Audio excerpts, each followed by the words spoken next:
This guy could bring a ton of modern things to the world of medieval technology. All that was important was to know their exact structure. So, the brilliant creator helped the villagers fight the advancing hordes of monsters. But all of this was the plot of the VR game ZFO, in which adventurers battled the Demon Lord's army. Previously, the protagonist spent all his energy sitting in front of the computer screen and rubbing his fingers raw.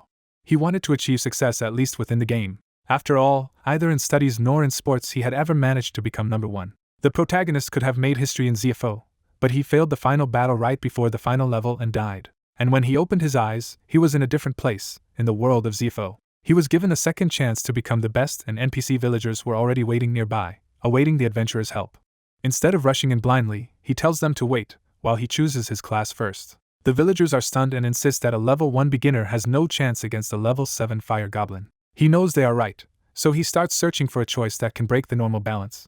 Comparing his level to the enemies, he concludes that an ordinary combat class will never be enough. His attention lands on Crafter, a strange utility class built around the craft skill and widely dismissed as a trap. That seemingly useless option triggers a sudden insight. He remembers that under the right conditions, the class had an exploitable mechanic powerful enough to overturn impossible odds. Betting everything on that hidden advantage, he decides to choose Crafter and abuse its system to survive. Alan accepts the class change to Crafter, and immediately decides to test what that actually lets him do. He activates the skill while picturing a modern weapon whose structure he understands. The crafted form begins assembling from energy under his control. The process completes as the final components lock into place. He successfully creates an assault rifle, learning it has modest power, 30 rounds, and an automatic reload delay when emptied. Realizing the skill can reproduce anything he understands, Alan confirms that knowledge from his previous life counts too. He appreciates that all the obsessive studying from his former life has suddenly become practical power. That realization makes him think far beyond simple tools, since even advanced machines are within his theoretical reach. The nearby villagers are stunned that a supposed bottom-tier crafter has produced an unknown weapon at all. Alan notes with dry amusement that this world also dismisses crafters as worthless trap classes. Instead of arguing, he tests the rifle directly. His burst of fire instantly cuts down the goblins threatening the villagers. He keeps firing with calm precision, proving the weapon is fully usable in combat. The goblins are torn apart before they can even close the distance. The villagers can only stare as the fight ends in moments. Alan stays composed, already measuring what this new advantage means. He realizes that in a world stuck at medieval technology, he can import as many modern weapons as his knowledge allows. To him, that makes Crafter not weak at all but overwhelmingly powerful. The villagers struggle to process that a level 1 rookie just erased a level 7 fire goblin. They are left wondering what kind of absurdity they just witnessed. Alan casually hands them crafted rifles and tells them to finish the remaining monsters themselves. One villager receives the weapon in shock, unsure what to do with it. The others quickly realize he is seriously arming them with the same impossible weapons. Their fear turns into gratitude as they understand he is entrusting them with the means to fight back. Even so, one of them worries they might accidentally shoot each other. Alan reassures them that he built in restrictions so the guns can only harm monsters. To prove it, he deliberately fires toward a villager. The man braces for impact, expecting the worst. The bullets harmlessly bounce off, and Alan shows that the safety restriction works exactly as intended. Relieved and emboldened, the villagers turn their guns on the monsters with enthusiasm. The remaining goblins are slaughtered under the new barrage. Alan watches in silence, already thinking ahead rather than celebrating. He levels up to 2 and is surprised by how quickly supplying weapons alone grants him growth. He learns the reason. When others kill monsters using his crafted weapons, part of the experience returns to him. A villager offers him the fire goblin's dropped magic stone in thanks for saving them. Alan recognizes it as a monster core with practical value. He recalls that magic stones contain sealed monster power and serve as the basis of adventurers' income. The Adventurers Guild buys those stones and converts their power into usable energy. Before he can dwell on that, a terrified warning interrupts the moment. A heavily armed goblin knight charges in, sending civilians fleeing in panic.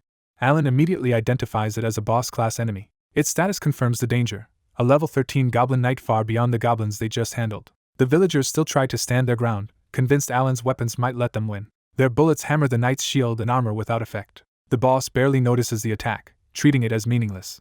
As it advances untouched, the villagers realize their guns cannot penetrate its defenses.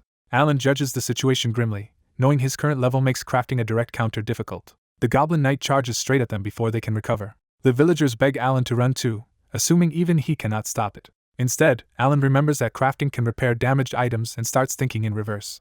As the knight swings down, he wonders whether the same principle means he can break items down into materials. He narrowly avoids the blow while putting that theory to the test. With no time left for caution, he decides to experiment immediately. He begins crafting with the fire goblin's magic stone as a material. The stone's power fuses into a new weapon design. Alan creates a rocket launcher with massive attack power, and an explosive attribute granted by the stone. The successful result teaches him that using magic stones as materials can add special effects.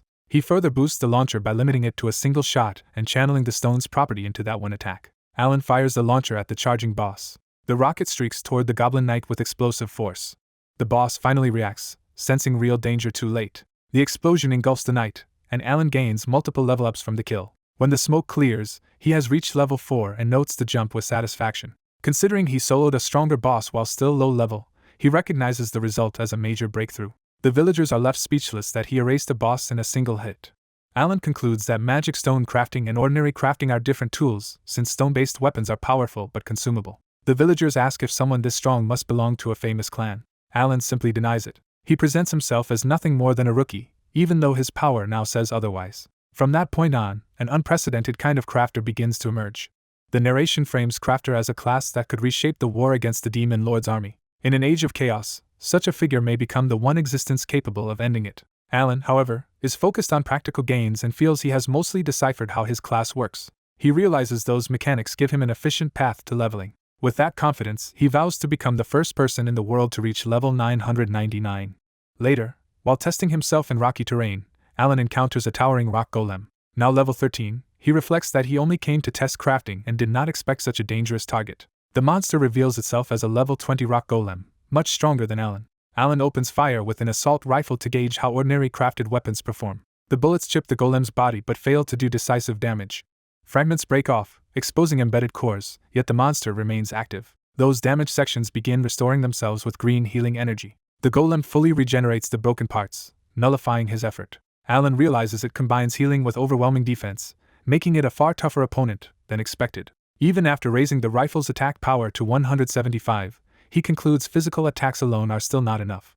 So he considers retrofitting the weapon itself to create a new answer. He activates crafting on the rifle rather than making a weapon from scratch. A slot is formed in the gun to accept a magic stone. The modified rifle gains a dedicated socket while keeping its original performance. Alan realizes this retrofit could let him stack monster abilities onto existing weapons. If he loads a magic stone into the new slot, the weapon's power should increase further. He opens his inventory to search for a suitable core. Among his stored materials is a golem magic stone he picked up earlier. He decides to test the retrofit with that stone first. The stone locks into the rifle and begins resonating.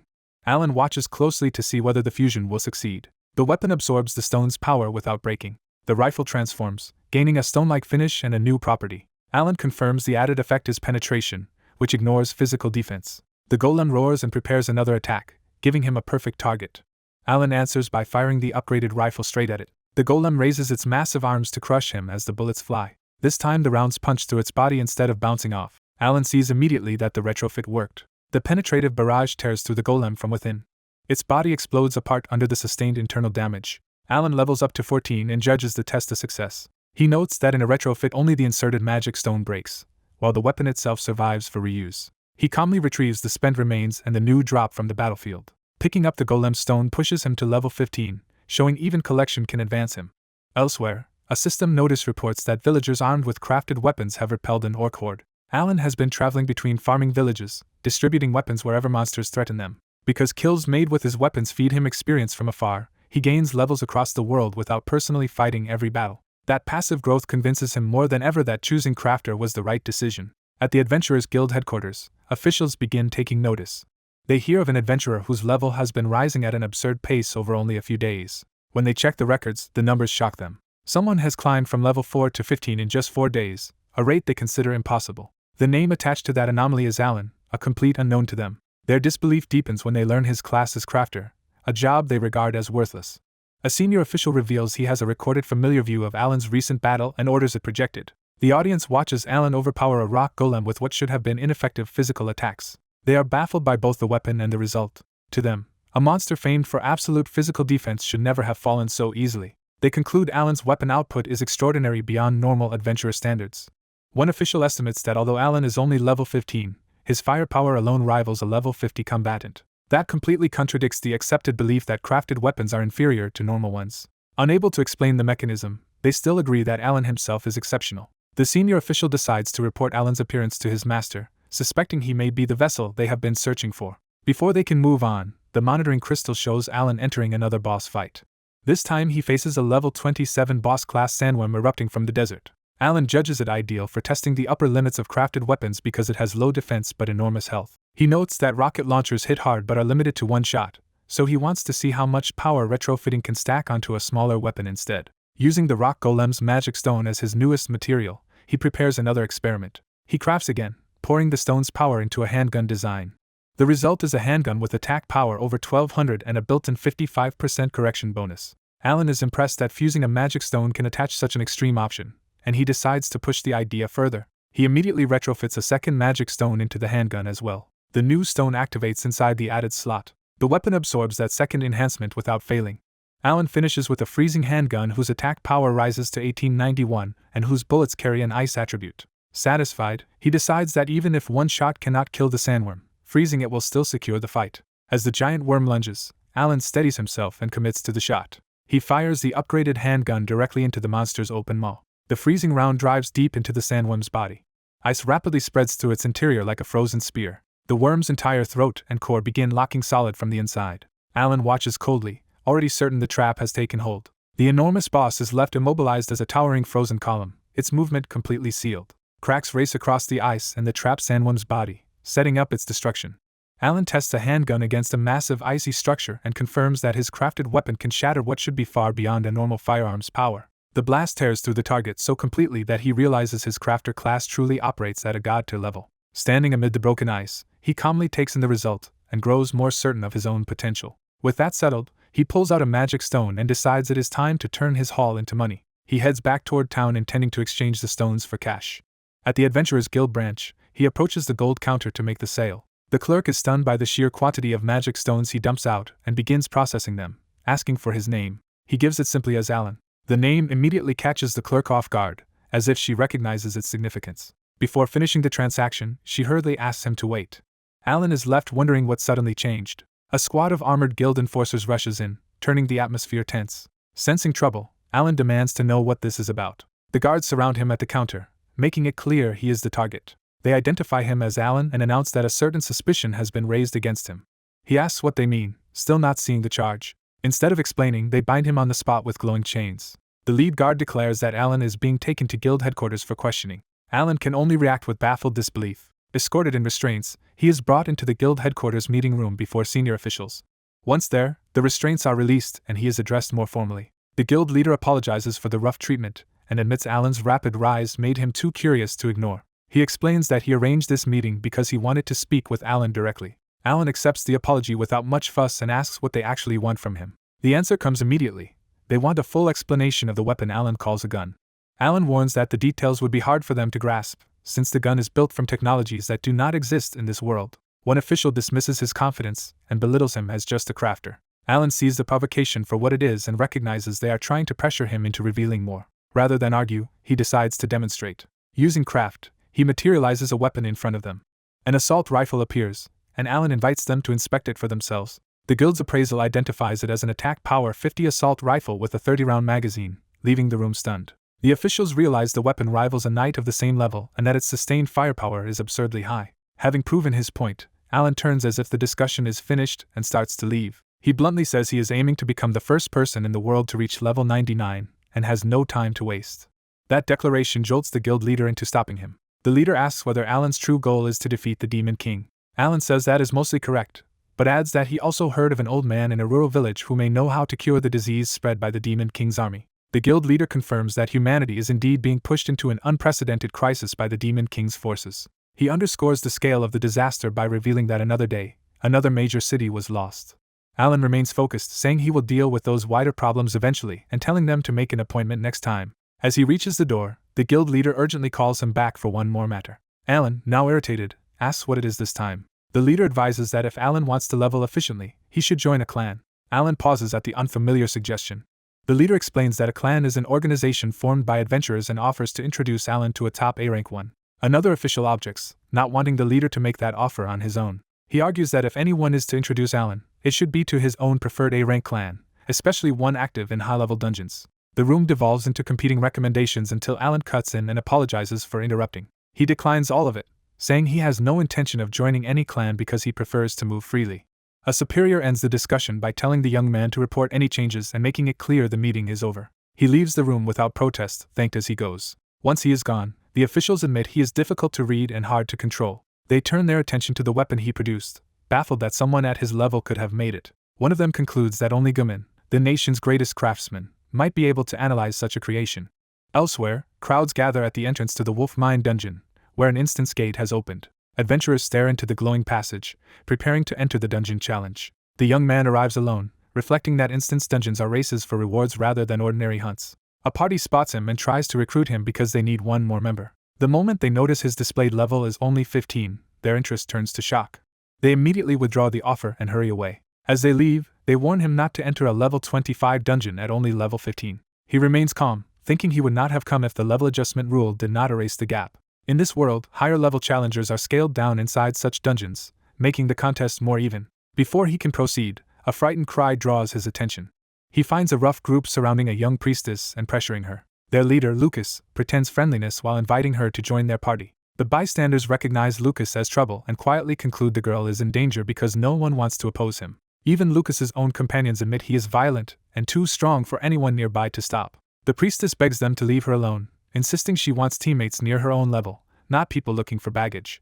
Lucas mocks her refusal and claims joining them would let her level up quickly. He drops the pretense further by implying they would enjoy having her around for their own reasons. As the threat escalates, energy suddenly crackles beneath him. A hand-shaped spike erupts from the ground and strikes upward between his legs. Lucas is launched by the unexpected blow, instantly losing his swagger.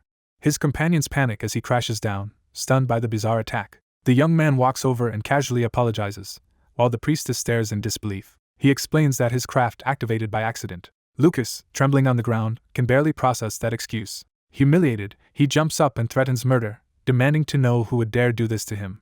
The young man stays composed and explains he was testing whether he could remotely trigger a craft he had planted in advance. Lucas is too enraged to accept being brushed off so lightly. He draws his weapon and decides to settle the insult by force. Then he finally notices the young man's level and is stunned that his attacker is only level 15. His allies laugh and encourage him, framing the fight as picking on someone weak despite Lucas being level 65 outside the dungeon. Lucas regains his arrogance, promising to spare the young man after cutting him down enough to make an example of him. Unimpressed, the young man turns away with a dry thanks, as if the threat means nothing. The priestess hurriedly thanks him for intervening and admits she does not know what would have happened otherwise. Lucas refuses to let them leave and calls them back. He clarifies that sparing the young man's life does not mean allowing him to walk away. The young man finally engages, asking what Lucas actually wants. Lucas proposes turning it into a contest at the dungeon entrance in front of the crowd. He declares it will be a race to see who can clear the dungeon faster. The young man accepts with cold confidence and warns that if he wins, Lucas will be beaten badly. The priestess protests that the match is unfair because Alan is only level 15. Lucas twists the stakes into something vile, saying that if he wins, he wants the girl instead. His demand horrifies her. Alan agrees anyway, deciding to set his own condition if he wins. He dismisses the idea of taking any reward for himself, saying he does not really need a prize. Lucas laughs off the confidence, certain Alan has no chance of winning. A young man begins by coolly correcting his opponent, making it clear he does not take the other man seriously. He goes further, saying that even beating someone like him would hardly be worth much. The insult lands, and the other man realizes he is being openly looked down on. Alan bluntly defines him as an arrogant fool who does not know his place. At the entrance to Wolf Mine, Alan is warned that the dungeon is dangerous for him. A nun-like mage explains that the recommended level is far above Alan's current level. Alan dismisses the concern and reveals he intends to hunt there from the start. As he heads for the gate alone, the earlier thug calls after him in disbelief. The man urges Alan to recruit teammates, pointing out that many low-level adventurers nearby would join him. Alan turns the suggestion into another insult, implying only someone weak at level 65 would need a party to function. The jab enrages the man, but Alan has already established the power balance between them. Alan waves off the issue and says it makes no difference to him whether that man hides behind companions or not. Before Alan can leave, the blonde mage urgently stops him and insists on accompanying him. A party invitation appears before Alan, catching his attention. He pauses, silently weighing the unexpected offer. Alan initially rejects the invitation, uninterested in taking her along. She refuses to back down and physically clings to him, begging to be allowed to join. Emma explains that she was also turned away by other parties and cannot let Alan go in alone. Alan realizes she is far more stubborn than he expected. With a sigh, he relents and agrees to take her with him. He formally accepts Emma's party invitation. Emma beams with relief and gratitude at being accepted. As they leave together, Alan warns that he does not care about her motives as long as she does not die. Behind them, the hostile group reveals a darker reason for their interest in Emma, planning to exploit her later. Emma shudders at their words, while Alan remains outwardly unreadable. At the dungeon entrance, Alan reaches for the record terminal. The display shows the all-time fastest clear of Wolf Mine, setting a benchmark for the run ahead. Alan judges that with his current strength, surpassing that record should be easy. Confident, he tells Emma to move out and leads her through the portal. Inside, they enter a cavern swarming with monsters under a sinister red atmosphere. The enemies include bats, giant caterpillars, and undead warriors, all around level 20 to 22. Emma is overwhelmed by the numbers and worries that even reaching the boss will be difficult. Alan stays calm, saying quantity means little if the method is right. He then notices Emma is carrying only a staff and points out that it is useless for what he has in mind. Since she joined his party, Alan decides to make her fight in a completely different way. Using his crafting ability, he creates a pair of unfamiliar weapons in front of her. Emma is stunned to receive two guns, whose displayed attack power is absurdly high despite severe recoil and reload drawbacks. When she asks what they are, Alan explains that they are guns, a weapon type only he can create in this world. He demonstrates the weapons and reduces their use to a simple principle. His instruction is straightforward: point them at the enemy. Then pull the trigger. Alan opens fire first, tearing through the front ranks in a storm of bullets. Emma is amazed, but Alan snaps her out of watching and orders her to fight too. She fires both guns wildly, unleashing devastating blasts that shred the monsters. Though panicked and unable to control the recoil, Emma still proves the weapons are overwhelmingly effective. Alan cuts off any further hesitation and pushes them onward, declaring they will head straight for the boss. Elsewhere in the mine, Lucas's party continues cutting through enemies on their own route. After clearing an area, Lucas pauses, apparently satisfied with their progress. One teammate calls Lucas cruel, hinting that his earlier behavior toward Alan was deliberate. The man explains Lucas intentionally provoked Alan because this dungeon can spawn an extra boss when its clear record is threatened. A man smugly admits he has been found out, but he is far from worried. As a group advances through the dungeon, he dismisses the idea of cleaning up bodies, convinced no one will reach this depth anyway. He boasts that even if intruders somehow survive this far, they will just die here, reinforcing how ruthless their leader is. Pleased with himself, he reveals he deliberately leaked information to lure victims in and believes he set the trap perfectly. Elsewhere, Alien and Emma finally arrive at the deepest level and stand before a sealed boss chamber. When Emma complains about how long the crawl has taken, Alien points out it has not even been 10 minutes. He reminds her their delay only happened because she carelessly triggered a trap. That blunder left Emma tangled up and immobilized in a blade trap while still clutching her guns. After she is freed, she grumbles that his lack of mercy made the ordeal take even longer. Alien checks his growth and realizes the dungeon has already pushed him up 3 levels. Emma has only gained 1 level, but Alien notes that the experience concentrated into his crafted firearms must be substantial. Emma urges him to stop worrying about levels and focus on defeating the boss. Alien agrees and opens the door so they can finish the dungeon. The moment they step inside, a violent surge of energy throws them off balance. Emma immediately senses something is wrong.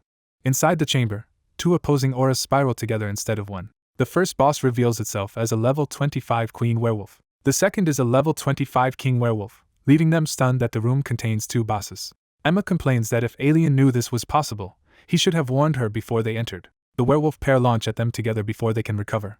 Alien and Emma snap their guns up as the bosses close in. Alien quickly judges that werewolves are too fast and agile for ordinary gunfire to reliably hit. He orders Emma to lay down suppressive fire so he can create an opening. Emma unleashes a barrage, filling the room with explosive gunfire. The Queen and King split apart and rush through the bombardment from different angles. Emma realizes too late that her attacks are useless if she cannot land a direct hit.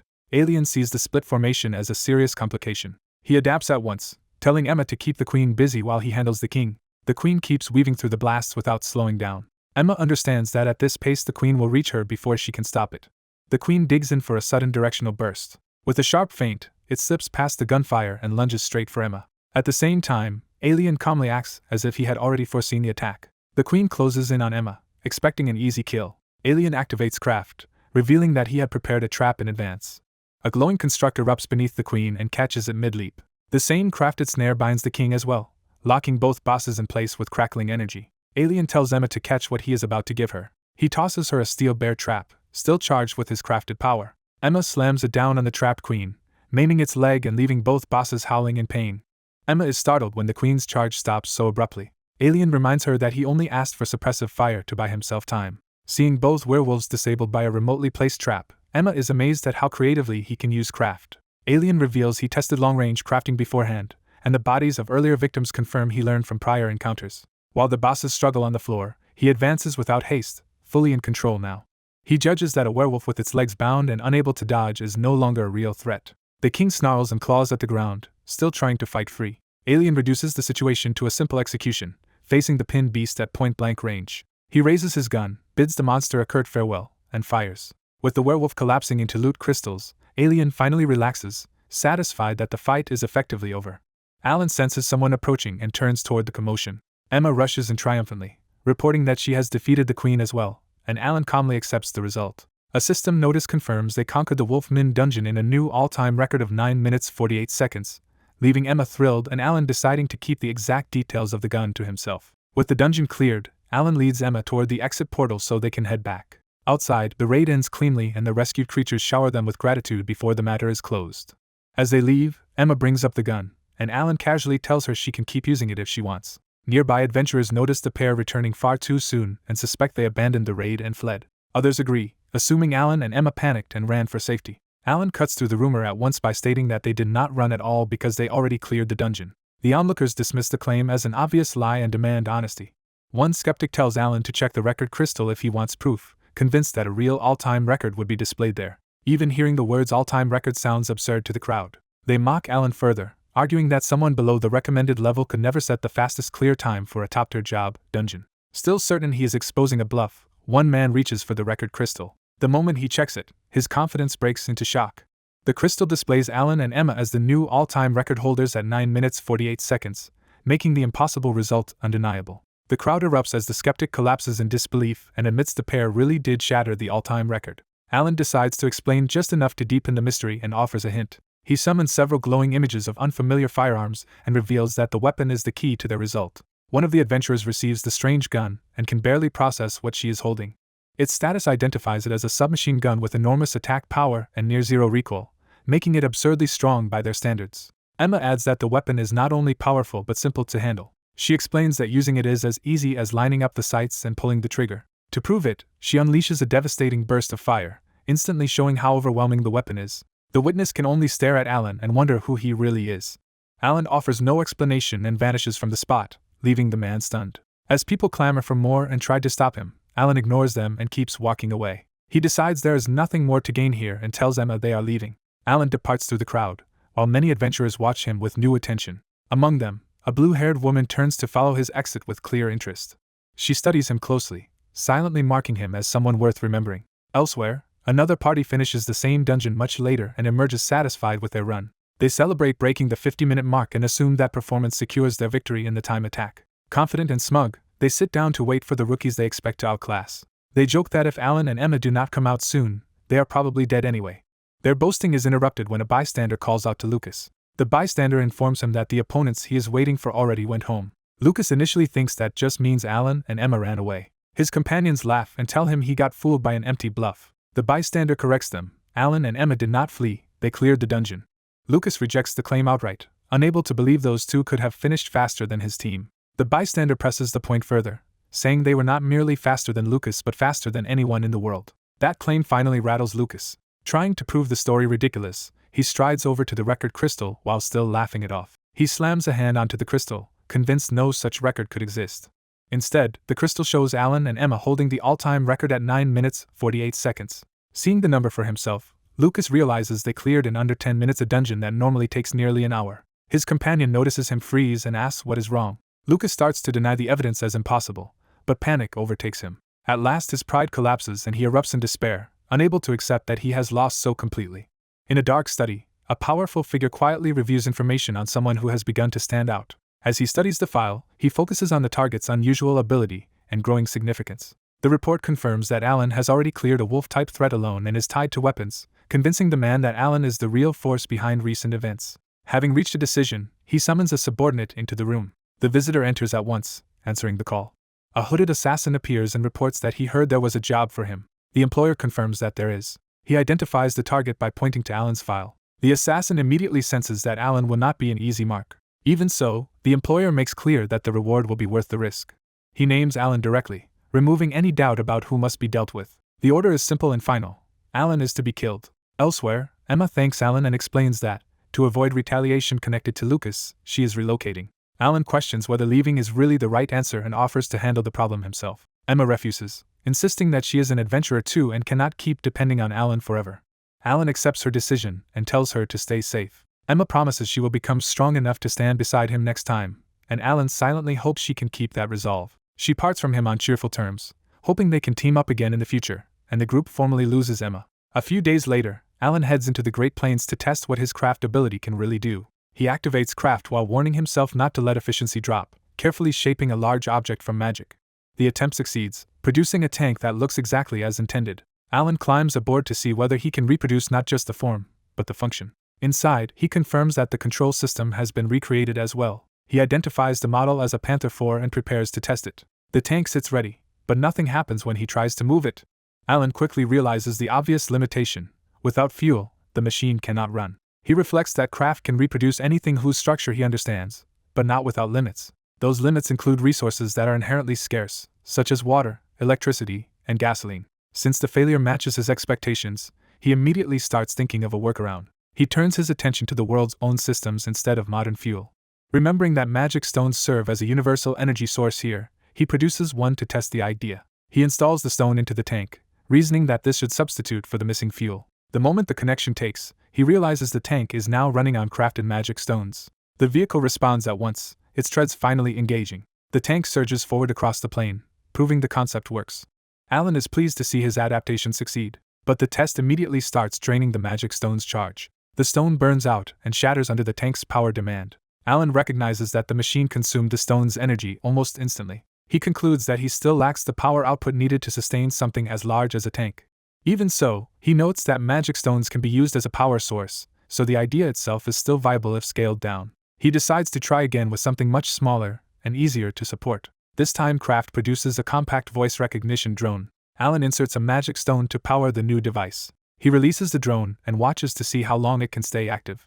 The drone responds to his command, climbing into the sky to survey and record the area. Seeing it operate properly, Alan judges the design genuinely practical. He immediately starts thinking ahead, realizing that replacing the camera with a weapon could turn the drone into a combat tool. To evaluate the current model, he crafts a tablet-like display to review the recorded data. The footage turns out better than expected, confirming that his smaller magic-powered creations have real potential. Realizing he is being observed, the young man abruptly orders the recording stopped. He spots several hidden figures moving through the canyon, and wonders who they are and whether they have been watching him. Judging from their look and presence, he suspects they may be the Wolf Tunnel group and decides not to keep guessing. He rushes straight toward them with his weapon ready, choosing to confront them himself. The hidden group is alarmed that their target is closing in and may have already noticed them. Their leader realizes stealth has failed despite their high assassin level and passive concealment skills. He openly calls out the 5 people hiding nearby, confirming he has pinpointed them. The assassins drop any pretense of secrecy and decide they now have to kill him. One of them hesitates only because his weapon seems unusually fast. The leader dismisses that concern, convinced the weapon cannot harm humans anyway. The young man reveals they have misunderstood the danger, and that his low level means nothing here. The assassins recognize he is only in the 20s but still their target, so they prepare to strike seriously. He calls them out for hiding and demands they show themselves. Annoyed, the blue-haired assassin steps out and admits they were only being cautious. The rest emerge as well, surrounding him in the open canyon. Calmly, he asks what they are actually after. The lead assassin brushes off his glare and starts to answer. Instead of negotiating, the assassins launch their attack and declare they are there to eliminate him. He immediately notices they have vanished from sight. Recognizing the quality of their stealth, he concludes they are skilled enough that he cannot track them with vision alone. He steadies his rapid-fire gun, satisfied he brought the right weapon for enemies who rely on speed and concealment. One assassin closes into the dust, still convinced the gun is harmless. That confidence is shattered when a shot tears into the blue-haired assassin's face. He opens sustained fire without hesitation. The barrage rips through the charging assassins, dropping them in a spray of blood before they can reach him. He remains composed as the ambush collapses around him. The surviving attackers are cut down just as brutally, proving their assumptions fatally wrong. With bodies scattered across the canyon, he coldly remarks that anyone planning an ambush should do it better. He stands over the aftermath, completely in control. The wounded blue-haired assassin finally understands that the gun's supposed safety against humans was what lured them into rushing him. The young man explains that under normal conditions he would place a restriction on the weapon so it could not injure humans. But because he found them suspicious from the beginning, he removed that safeguard before the fight. The assassin tries to resist despite being shot through both arms. The young man makes the consequence plain. Without the restriction, being hit means death. Defeated, the assassin drops to his knees while the young man keeps him covered. He presses the gun to the assassin's head, making the interrogation unmistakably serious. He demands to know why he was targeted and warns that silence will get him killed. The assassin answers only in general terms, saying they are professionals who kill whenever a contract exists. When asked who hired them, the young man gets no useful answer because the assassin claims not to remember every enemy. He considers that he may not have done anything personally to deserve this.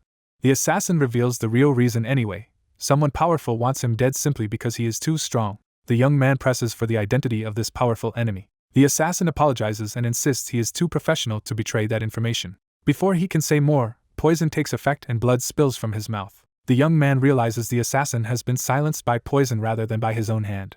As he walks away, he reflects that even at only level 24, defeating veteran assassins will make it impossible to keep pretending he is weak. A new voice appears from behind the rocks, praising him for taking down experienced killers. He turns toward the newcomer, wondering who this person is and whether they were connected to the assassins. The newcomer rejects the idea of being their ally outright. A blue-haired woman in red steps forward and declares that if anything, she is on his side. A young adventurer becomes the focus of a new approach. A blue-haired woman proposes that they team up, presenting it as a practical offer. He rejects the idea immediately, insisting he has never needed a party and never will. That certainty falters when he remembers at least one past exception. She pushes back lightly, telling him not to treat her as an enemy yet. To get his attention, she claims she knows who hired the assassins sent after him. He turns serious at once and demands the name, but she makes clear there will be conditions. Before answering, she confirms his identity as Alan, the adventurer known for repeatedly clearing the wolf mine. He asks why she needs to confirm something she could check herself, and accuses her of hiding her status. She admits she changed her privacy settings, pretending it was just a careless oversight.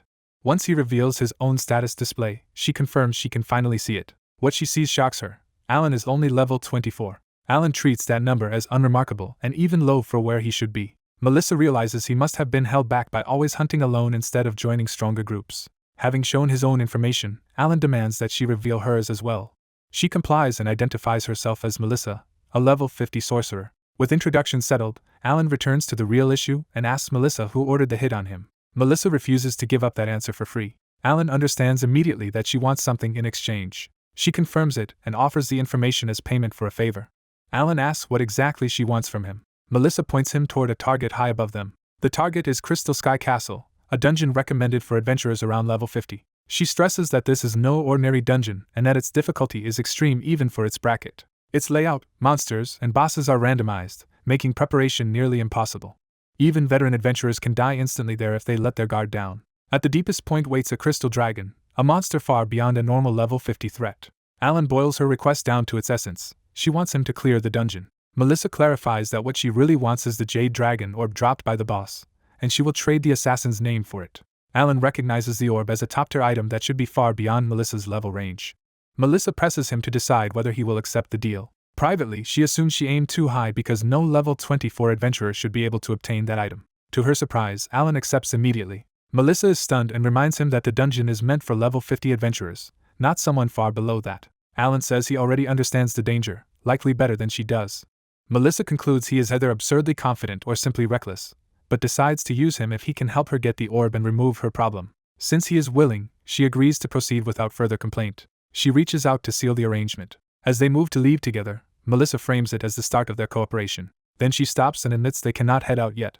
Alan demands to know what is blocking them now. Melissa explains the first obstacle is reaching the floating castle at all. Access requires royal government approval and a transfer ritual. Alan is thrown off because in the old game version, teleporting only required speaking to an NPC. Melissa adds that Alan does not qualify for the transfer ritual anyway. The ritual is restricted to adventurers level 40 and above, which leaves level 24 Alan completely barred. Alan points out that if his level disqualified him from the start, Melissa should never have approached him, and she admits she would not have if she had known he was only level 24. He brushes that aside and asks for the second reason they cannot do this alone. Melissa states the obvious: just the two of them are not enough. To have any chance of surviving the dungeon, they still need a durable tank to draw attacks, a healer for recovery and buffs, and a range damage dealer to support from a distance. The sorceress explains that her magic is specialized for many target attacks, so she lacks the burst power needed to quickly defeat a single boss. Alan understands, but points out that raising her level is their immediate priority, while she warns that grinding all the way to the requirement for the transfer ritual would take months. Pressed for an alternative, she admits she is in a hurry and cannot accept such a delay. Alan reveals his real goal is not the ritual at all but reaching the floating Crystal Sky Castle directly, even though he has no intention of waiting for her approval. She pushes back, arguing that even with his strange abilities, the only realistic path is to level her to 40 because the dungeon itself cannot be entered without the transfer ritual. Alan concedes that bypassing the ritual's level restriction by brute force would be a huge problem. Looking up, he notes the castle is so high that even a wizard's flight spell could never reach it. That limitation suddenly gives him an idea. He declares they do not need the transfer ritual if they can simply travel to the castle another way. To prove it, Alan uses craft on a magic stone and begins building something on the spot. When she questions how a magic stone could help, he introduces the unfamiliar concept of a machine called a drone. He orders the newly made device to fly up to the castle as a test. As the drone obeys perfectly, she is stunned by a kind of technology that should not exist in this world. Watching it approach the Crystal Sky Castle, Alan notes that the structure appears physically reachable after all, and she realizes he may truly have found a way around the ritual. He sends the drone in to see whether the route is actually viable. Alan waits for the result, focused on whether his theory will hold. The drone reaches the castle interior without trouble, confirming that direct access is possible. She can hardly believe they can really get there without using the ritual. Her first instinct is to scale the idea up by building a giant drone and gathering the rest of their party. Alan rejects that immediately, insisting the two of them are enough. When she asks about the others, he flatly says they do not need a party at all. He goes further, claiming he could probably handle it solo, revealing a confidence she has never seen from him. Alan also dismisses the giant drone idea and prepares to explain a different approach. He points out that making the craft bigger would ruin fuel efficiency and cause it to fail before reaching the castle. Forced to abandon her idea, she asks what plan he has instead.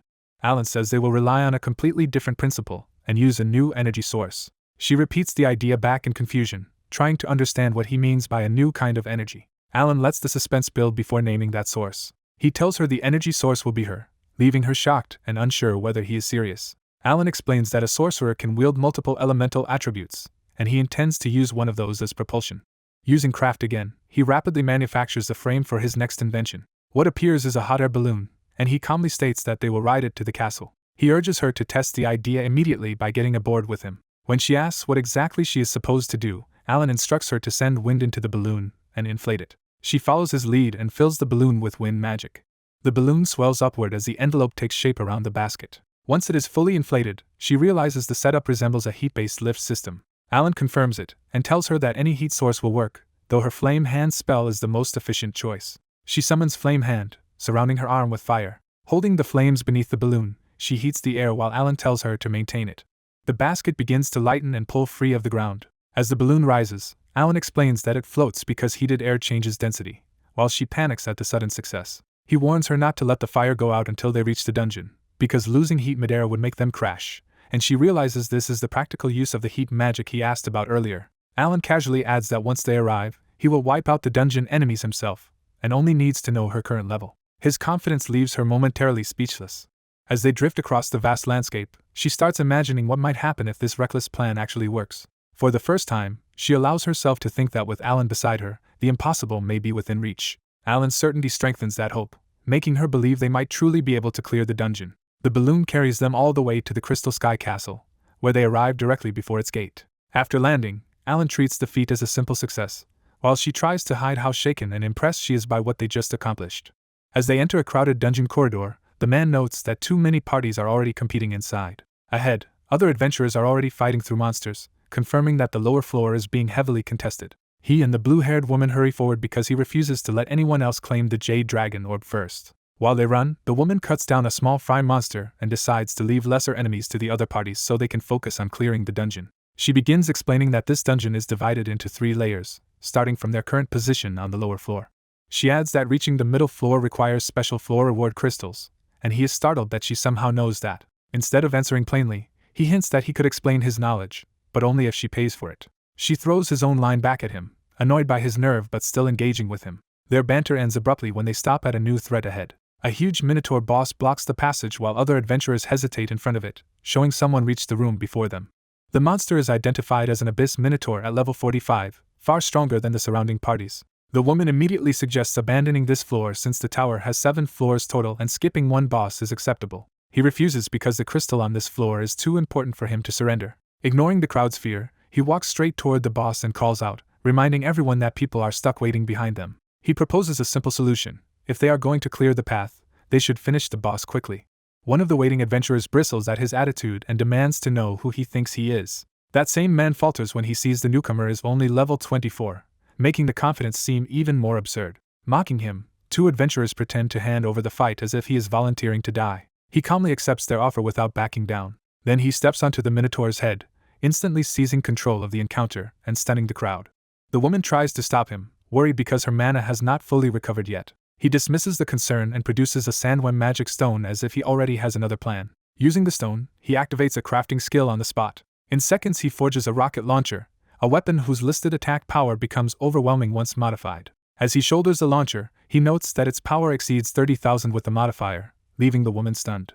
The Minotaur raises its axe to crush him before he can finish. He remains completely composed and decides the fight is already over. Propelled upward with the launcher in hand, he takes the firing position before the boss can strike. The Minotaur realizes too late that it is about to be hit. One blast engulfs the boss in an enormous explosion and wipes it out instantly.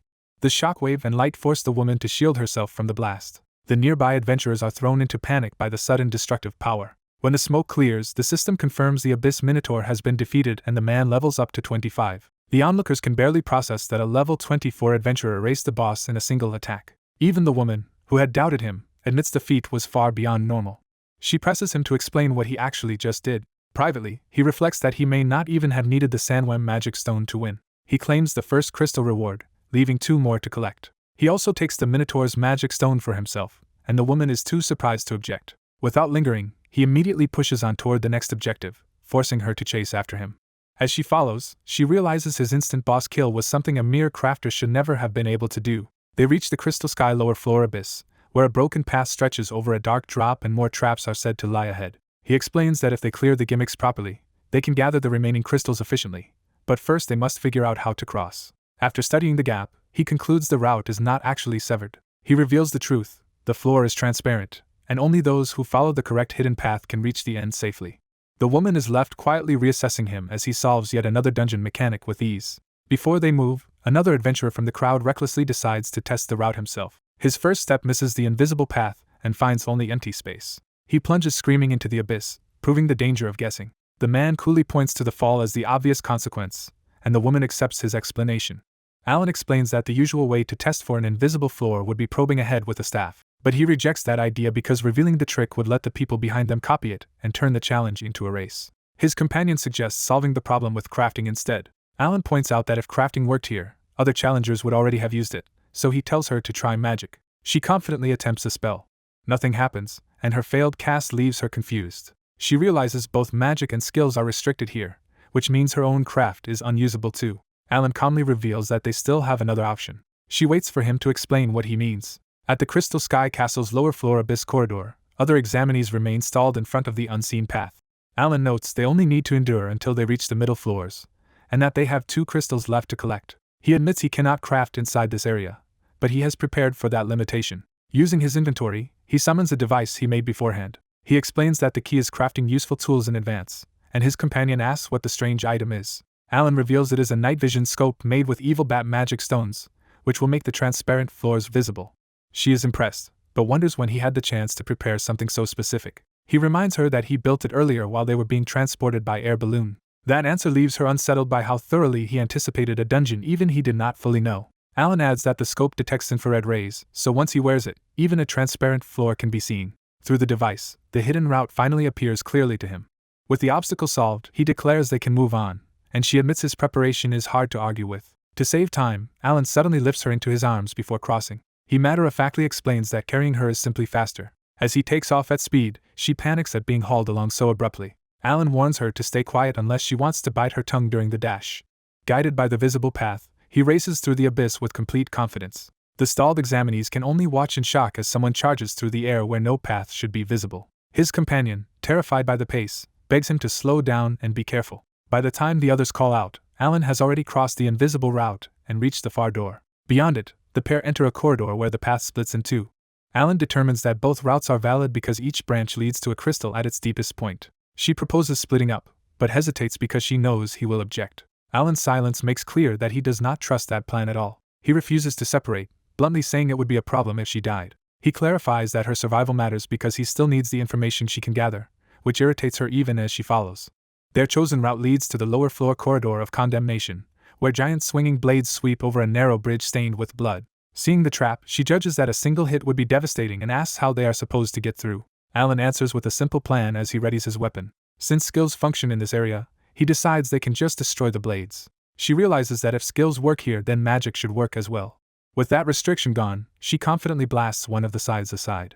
Alan and his companion rush forward together, combining his gunfire and her magic to clear a path. They reach the lower floor chamber of precipices, where the next crystal rests high above on top of a sheer wall. Wary of another lethal gimmick, she asks if the wall has hidden dangers, and Alan tells her to test it directly. Her touch confirms there is no trap at all. The wall is merely slimy and slippery. She quickly reasons that without crafting, climbing such a surface while avoiding contact would be impossible. Alan confirms that she is finally grasping how versatile a crafter can be. She assumes they will solve this by flying over the wall with her balloon spell. Alan rejects that idea because a balloon would be too unwieldy in this confined space, leaving her unsure what alternative he has in mind. He answers by activating crafting energy around himself, preparing a different solution to reach the crystal. Alan activates a strange glowing platform, leaving his companion startled as he decides to use it. He explains that the device is a lift, not a trap, and starts it up. With another button press, he sends the mechanism into motion. The lift carries both of them upward, and he calmly explains that it transports people and objects between levels. They arrive almost instantly at the next crystal's location, impressing her with the speed. She secures the second crystal, and their progress narrows the mission down to one final piece. Alan immediately pushes on to the next objective, ignoring her attempt to slow the pace. The lift opens into a lower floor poison swamp chamber, and the bizarre sight of a toxic lake inside the castle catches them off guard.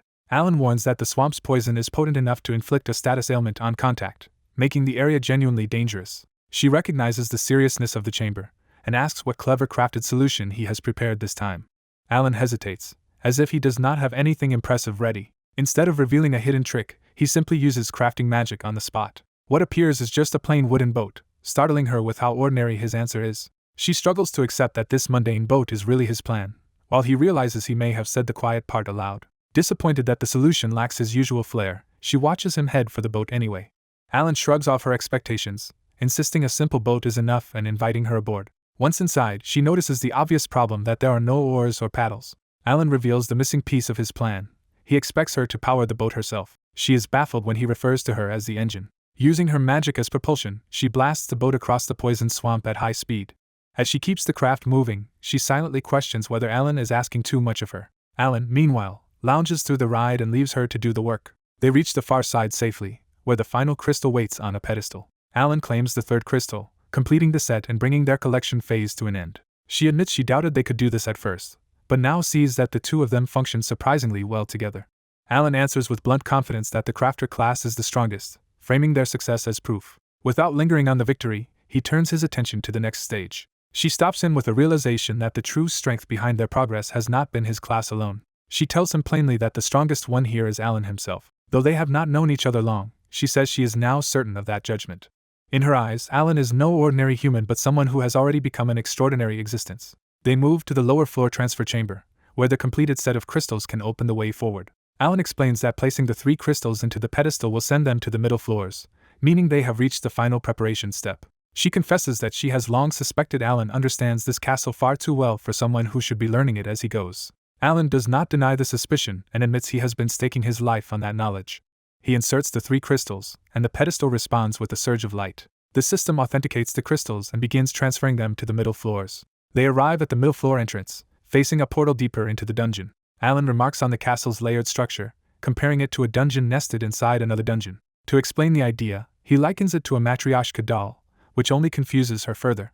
He casually promises to craft her a real one later if he remembers, leaving her puzzled by the sudden offer. Refocusing on the mission, he asks if they should proceed. Before answering, she hesitates as if deciding to say something more personal. She stops Alan just as he is about to move on. Before they clear the next area, she proposes a match between the two of them. Alan turns back, unsure what kind of challenge she means. With a confident smile, she confirms that she is serious. She lays out the middle floor structure, explaining that this tier is split into 2 levels and that they are starting on the first. She adds that the first floor is filled with large numbers of relatively weak monsters, and Alan immediately understands where she is going with this. She proposes a contest to see which of them can defeat more enemies before they move on. He proposes a straightforward wager to settle their dispute. To frame the challenge, Melissa's class is identified as a sorcerer built for wide-area attacks. By contrast, his firearms class is presented as specializing in concentrated single-target damage. Melissa mocks the idea that he could beat her, and notes that he is hesitating. She insists her magic is not weak and is sure she cannot lose to an ordinary adventurer. Even so, she quietly resolves to force him to acknowledge her strength, then outwardly dismisses the matter. He agrees to end the argument quickly and fixes the bet so the loser must buy potions. They step through a portal, with him pointedly clarifying that he expects proper potions, not cheap low-grade ones. They arrive on the first floor of the mid-tier dungeon and find themselves surrounded by monsters. The enemies close in immediately, revealing a pack of beast-like creatures with glowing eyes.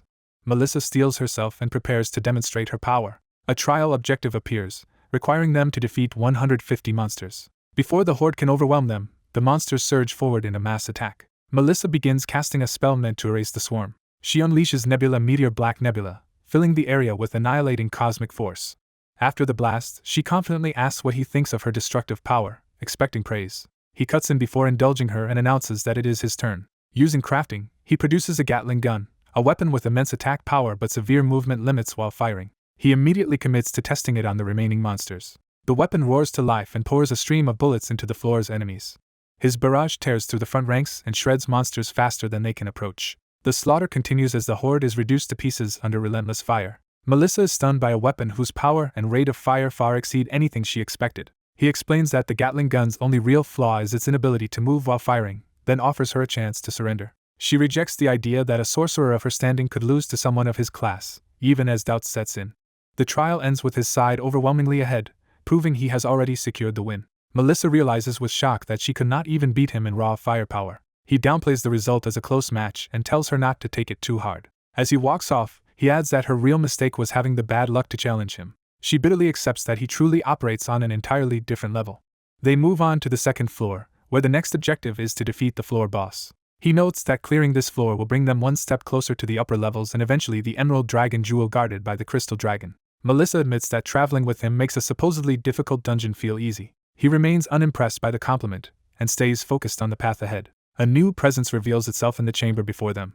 The first sign is a massive beast's paw striking the ground. The boss appears as a crystal ogre riding a crystal manticore, showing they fight as a coordinated pair. The rider is identified as the crystal ogre, level 50. Its mount is identified as the crystal manticore, also level 50. Melissa quickly judges that separating them will be difficult because of how well they work together.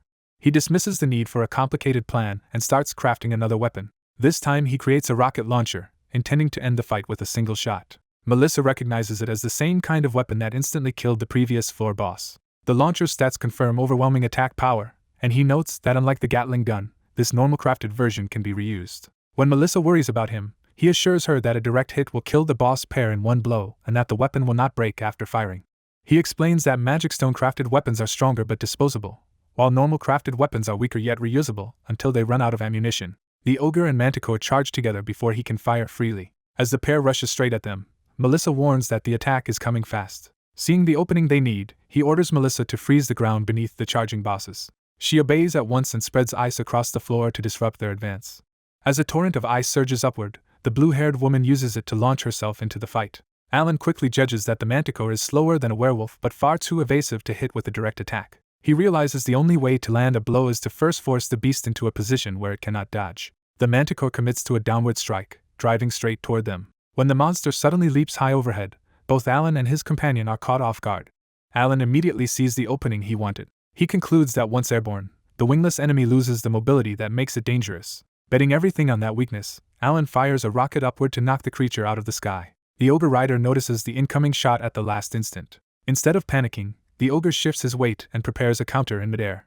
Using the manticore as a foothold, he kicks off its back and separates from it before the rocket reaches them. The woman is stunned by how quickly the enemy adapted. Alan realizes the ogre turned his own mount into a stepping stone to evade the attack. The rocket detonates above them, destroying the manticore but leaving the ogre alive and descending. Alan is shaken that the enemy pulled off a maneuver he thought should have been impossible. Now falling alone, the ogre raises his weapon and commits to killing Alan in one crushing blow. Alan braces as the attack closes in too fast to avoid. The ogre drops straight toward him with overwhelming force. Seeing Alan's attack fail to stop the threat, the woman realizes he cannot block this and urges him to run. Alan stays still instead of fleeing. He calculates that escaping the blast radius is easy for him, but his low level means he cannot survive taking the hit for her, and she is not durable enough to shield him either. Even so, the woman starts rushing in, prepared to intercept the strike herself if that is the only way to save him. The ogre brings down a red, lethal arc aimed directly at Alan. She realizes with dread that she is too far away to reach him in time. The ogre bears down confidently, certain the kill is his. Alan remains planted beneath the descending attack, waiting for the last possible moment. The woman can only scream his name as the blow is about to land. At the brink of impact, the attack still seems unavoidable. Alan calmly accepts that the ogre's aerial trick was unexpected, but not beyond what he had already planned for. At that instant, his launcher finishes reloading and a second shot fires point blank. Because he anticipated exactly this kind of development, Alan keeps his composure while the ogre is caught off guard. The blast erupts beneath the ogre and tears through him before his strike can connect. The woman crashes in beside Alan just after the explosion, relieved that he survived. Alan is equally relieved, the danger finally broken. As the aftermath settles, Alan levels up from the victory and dryly notes that things worked out in the end. Still recovering, the woman questions how he could fire again when he should have been out of ammunition. Alan explains that unlike fusion weapons, his rocket launchers automatically reload once their ammo is depleted. She admits she thought he was finished, while Alan answers that without the reload arriving in time, he really would have died. He adds that he had been counting on that second shot all along, and she points out how unnervingly calm he looks for someone who nearly got killed. With the battle over, they collect the dropped crystal and agree that Alan had come prepared. Alan refocuses them on the mission, saying the only thing left now is the crystal dragon. Watching him, the woman reflects that she has seen many strong adventurers, but none with Alan's level of confidence and composure. As Alan heads toward a swirling portal, she calls after him, still struck by how steady he remains under pressure. She suddenly understands why their enemies have been targeting Alan specifically. At the upper floor entrance, they find a sealed doorway and realize they have finally reached the end. The woman tries to force the door open, eager to begin the final battle. Alan stops her and explains that the door itself is only decorative. He points out that this floor is meant to transfer intruders to the middle floor through a portal, yet no portal is currently active. From that absence, Alan concludes that someone must still be inside. The woman immediately understands the implication and begins to ask if he means the person they have been pursuing. Alan learns another party is already challenging the dungeon boss, confirming they are in a race against time. Melissa realizes that if the other group clears it first, their own attempt will be reset and all their progress will be wasted. Alan refuses to dwell on that setback and instead pushes them to use the weight to build a winning plan. He reveals the boss is the Crystal Dragon, an epic-class enemy with an instant death attack, making the fight far deadlier than expected. Melissa is shaken by the revelation that they are facing something above ordinary boss rank. Alan explains that epic-class monsters not only have superior stats but also special traits that force players to solve them strategically. For the Crystal Dragon, those traits are instant kill attacks and a damage cap that limits how much harm any single hit can do. That means overwhelming attacks are automatically reduced, so brute force alone cannot burst the boss down. Melissa understands that Alan's usual heavy firepower will be partially neutralized by this mechanic. Alan decides they need a fixed battle plan before entering, especially because one mistake against the instant death move would end the run. He assigns Melissa to keep the endlessly spawning grunts under control while he focuses entirely on the boss. Alan commits to handling the Crystal Dragon himself, even though Melissa still worries about the instant death attack. He tells her to trust him and retreat behind him the moment he gives the signal, and she agrees. When the portal changes, they realize the previous challenger's fight has ended, but because no one was expelled from the castle, the other party likely failed. Alan concludes the earlier team was wiped out inside the transfer zone, unable to escape once they reached the boss. That thought unsettles Melissa, who now suspects the instant death attack may have annihilated even a strong party. Alan steadies her by insisting their plan will work if they execute it properly. Melissa accepts the burden he places on her, and promises to do her part. Alan answers with calm confidence, showing he has already committed himself fully to the risk. As they step toward the portal, Alan reminds himself that he cannot die before reaching his goal of becoming the world's first level 999. They enter the Crystal Sky Castle's upper floor boss area, a vast arena suspended among floating crystals. The scale of the place immediately tells them they have reached the true final chamber. Inside, they find the floor littered with the butchered remains of the previous challengers, proving how lethal the boss really is. Melissa is horrified by the massacre, but Alan keeps moving. He forces himself not to be intimidated, knowing fear will only get them killed. The Crystal Dragon begins to descend, and Alan braces for the opening exchange. Both of them look up as the pressure of the boss fills the arena. The dragon reveals its full size, towering over them with overwhelming epic-class presence. Its status confirms it as the level 50 Crystal Dragon, making clear they are badly outleveled on paper. Melissa can only stare as the reality of facing an epic-class boss settles in. Alan warns her not to freeze, because the dragon is not their only problem. He reminds her that the summoned grunts are part of the fight too, and she must not lose sight of her role. The dragon looms over them, and the battle officially begins. Alan activates his Gatling gun and sends Melissa off to intercept the adds while he engages the boss directly. He opens fire immediately, testing the dragon with sustained rapid shots instead of a single capped burst. The barrage lands cleanly, proving his rapid-fire approach can work around the damage cap. Alan confirms to himself that the damage cap is manageable with continuous low-damage hits, but the instant death move remains the real threat. Melissa is amazed to see him pressure an epic-class boss at all, and their morale rises. Alan decides the dragon is only frightening until its gimmick is understood, and he intends to win through method rather than force. Melissa rallies behind that confidence, and commits to pushing through with him.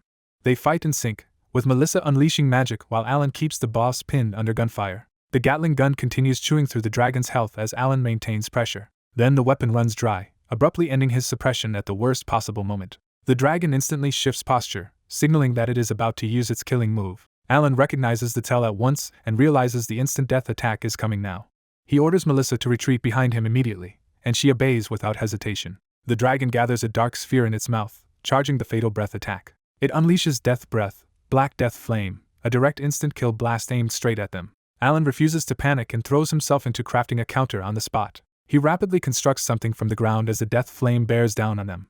A large shield rises in front of them, surprising Melissa with how quickly he improvised a barrier. Alan explains that instant death attacks only matter if they touch the target, so a fire-resistant autonomous shield should block the breath for them. With the shield up and the Gatling gun reloading, he prepares to survive first and counterattack second. But the shield begins cracking under the breath, showing the attack is stronger than he predicted. Melissa realizes their defense may fail, and Alan admits the situation has turned worse than expected.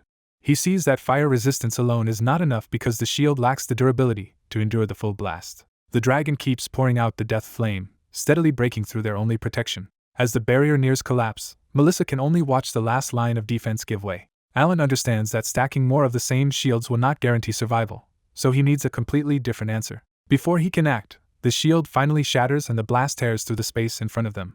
Melissa cries out to Alan as debris and lethal flame close in. Alan steels himself with the thought that he cannot die here, not after coming this far. He activates his crafting ability again, gambling everything on a desperate new idea. This time he forges an object unlike a weapon or shield, something Melissa cannot immediately understand. She is stunned as the shape of his improvised solution becomes clear. Alan has crafted a fire extinguisher. He reasons that when he thought of something meant to put out fire, this was the most direct answer possible. To maximize its effectiveness, he enhanced it with a powerful crystal ogre magic stone from his inventory. Even so, he has no certainty it will work against an epic-class instant death attack. With no better option left, Alan decides to trust his crafting instincts completely. He fires the extinguisher straight into the death flame, commanding it to put the attack out. A torrent of suppressant erupts forward and collides head-on with the black breath. Melissa watches in disbelief as the improvised tool actually contests the dragon's instant death attack. The death flame keeps pressing forward, but now it is being smothered rather than simply endured. The two forces grind against each other in a violent stalemate. Alan roars and pours everything into the extinguisher, refusing to yield. The suppressant finally starts pushing the death flame back. Against all logic, the fire extinguisher nullifies the epic-class instant death breath. Melissa can barely process what she has just seen. Alan coolly explains that a fire extinguisher is not a weapon at all, which is exactly why it could counter a fire-based attack instead of being limited like one.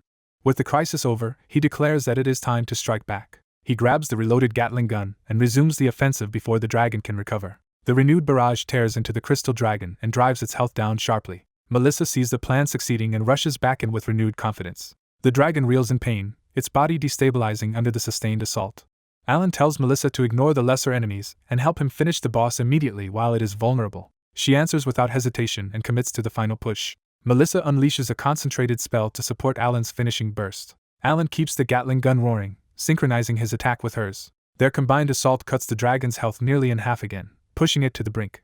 The boss starts breaking apart under the pressure, with only a sliver of life remaining. The crystal dragon is finally defeated, and the system confirms the subjugation is complete. Both of them level up from the victory, and Alan downplays the danger even though Melissa knows he was improvising on the edge of disaster. Alan shrugs it off by saying a win still counts, no matter how messy the method was. He immediately claims the dragon's magic stone as part of the spoils. Melissa reminds him that the real prize they came for is the Jade Dragon Orb. Alan spots the reward chest that appears after the boss's defeat. Melissa eagerly opens it, expecting the dungeon's true treasure. Inside, she finds the epic-class material they wanted all along, the Jade Dragon Orb. She is thrilled that the two of them actually managed to clear the dungeon and secure the prize. Alan abruptly stops her before she can take the orb. Melissa turns, confused by his sudden warning. Alan explains that taking the orb will count as officially clearing the dungeon and will automatically warp them outside. Melissa does not yet see why that should matter. Alan reminds her that their cooperation included one more matter he has not forgotten. He presses a gun to her head and demands to know who ordered the assassins sent after him. Melissa stays composed and offers to tell him if he lowers the weapon, invoking their agreement.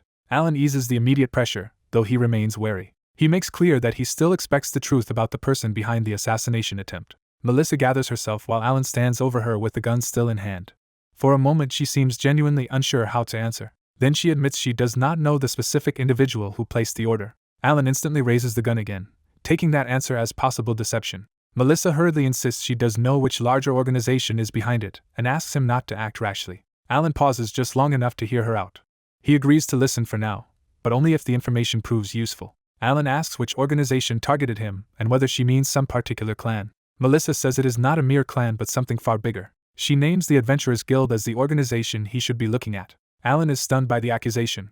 He cannot understand why the guild would want him dead when he has openly cooperated with its mission to defeat the Demon King. Melissa explains that if he were just an ordinary adventurer, no one would care. The problem, she says, is that he is becoming too strong. Alan recalls that the assassin who attacked him said the same thing, making the claim harder to dismiss. That memory connects to the warning that powerful people resent anyone who rises too far too fast. Melissa tells him he is already far beyond others in his level range, to the point that he could truly threaten the Demon King. She frames the motive through a simple question. Why would some people fear the Demon King's defeat at all? Her answer is that peace would make adventurers unnecessary, which would in turn destroy the Adventurers Guild's reason to exist. So a hidden faction has been eliminating exceptional adventurers to preserve its own status and survival. She clarifies that this is not the whole guild but a specific preservation faction among its leadership and allies.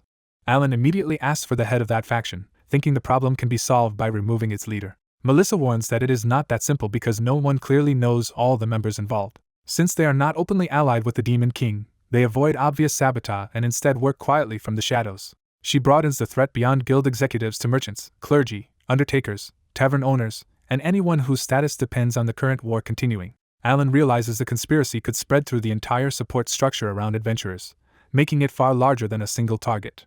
Melissa adds that based on the methods used against him, the people moving now are likely operating from within the guild itself. Alan vows not to tolerate anyone interfering with his leveling and asks how other targeted prodigies usually deal with this kind of threat. When Melissa starts to answer from her own experience, Alan cuts her off and asks specifically about other rising stars like him. She protests that she qualifies as one of those rising stars too, and Alan awkwardly brushes past it. Melissa regains her composure and continues. She shifts the conversation toward practical countermeasures against assassination. Alan listens seriously, already turning the new threat into another problem to solve. Outside the dungeon, the waiting adventurers are suddenly teleported out, realizing someone inside has officially completed the clear. The crowd erupts in shock at the idea that the Crystal Dragon has actually been defeated. A system announcement appears above them, drawing everyone's attention. The notice reveals that only Alan and Melissa defeated the Crystal Dragon, stunning the onlookers even more. People accept Melissa's involvement because of her reputation, but Alan's name is unknown to them and immediately becomes a mystery. Meanwhile, Alan and Melissa begin heading back, leaving the dungeon with a new alliance and a dangerous secret between them. Melissa asks how Alan plans to return to the surface since he cannot use the transfer ritual like she can. Alan casually says he will just craft something like a parachute, leaving Melissa baffled by yet another absurd solution. Melissa arrives to public excitement, and people immediately recognize her as the woman who just cleared the upper floors. The attention quickly shifts to the plain man beside her, raising the question of whether Alan was the real force behind her success. As the crowd praises Melissa for an extraordinary clear, they also doubt that only two people could have done it alone. Melissa takes the fame in stride, while Alan reminds her that becoming prominent also makes her a target for the Demon King faction. The onlookers press Melissa for the secret behind the clear, eager to hear how she pulled it off. She tries to calm them and insists the true credit belongs to someone else. Melissa publicly points to Alan, revealing that the supposedly amazing partner is him. The crowd rejects that claim at once, scoffing that Alan is only level 27 and merely a crafter, someone who should not even belong there. Alan reads the room and sees that the audience respects visible strength, not an unknown low-level artisan. Realizing everyone is watching, he considers turning the moment into a chance to promote the weapons he makes. Melissa backs him completely, explaining that they cleared the tower because of his absurdly versatile and powerful gear and urging him to demonstrate it.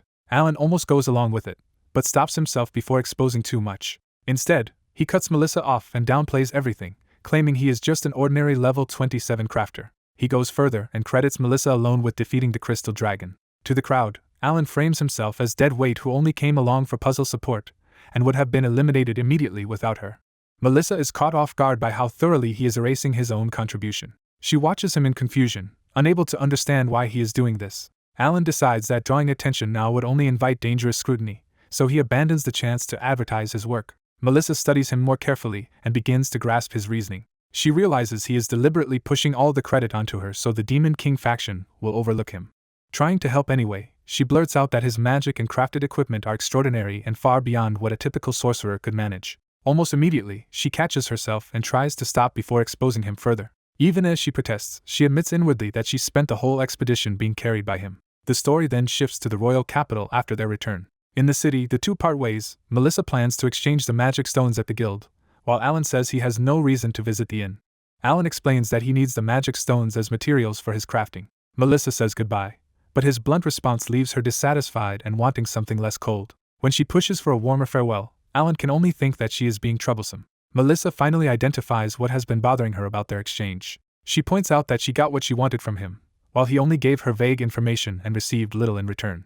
That imbalance irritates her because it feels unfair, even though she knows he never demanded anything. She decides to repay him in her own way by investigating what the Demon King faction is planning. Alan notes that information is always useful, and Melissa takes his mild approval as enough reason to handle it herself. She proposes that they go hunting together again, teasing that next time she will let him benefit from her instead. Alan responds with a small, amused acceptance rather than rejecting her outright. They separate on friendly terms, with Melissa telling him to stay safe and Alan returning the sentiment. As she watches him leave, Melissa is struck again by the absurd gap between his low level and his real ability. Comparing herself to him, she wonders whether she could ever reach that kind of power even if she mastered her own sorcerer path. That admiration is abruptly interrupted when a murderous presence brushes her senses. Melissa recognizes the feeling as bloodlust and immediately searches the street for the source. She spots a hidden masked archer taking aim from concealment. Melissa reacts at once, turning toward the threat as the attack is launched. The assassin commits to the shot, sending an arrow toward Alan. Melissa calls out a warning as Alan continues forward, only just becoming aware of the danger. Alan notices the incoming strike at the last possible moment. He evades and counters instantly, releasing a green slash that destroys the attack and forces the assassin back. The masked attacker is stunned that Alan responded so fast. Before Melissa can pursue, the assassin escapes across the rooftops. Melissa reaches Alan and remarks that he narrowly avoided being killed. Alan grimly notes that the enemy was bold enough to make an assassination attempt inside the royal capital itself. A white-haired woman warns that the enemies targeting him are growing desperate, and that without stronger precautions he may soon lose even the freedom to move around safely. He reluctantly agrees to hear her out, though his irritation shows as he asks what she is proposing. She offers him protection, but makes clear that her help would come at a price. He refuses to pay for protection and insists on handling the threat himself. She accepts his choice, but distances herself from the consequences and tells him not to expect her help if things go wrong. Even so, she softens the exchange with a playful gesture instead of leaving on bad terms. She reminds him that they are teammates now, and that idea catches him off guard. When she notices his reaction, he brushes it off, but the thought clearly lingers.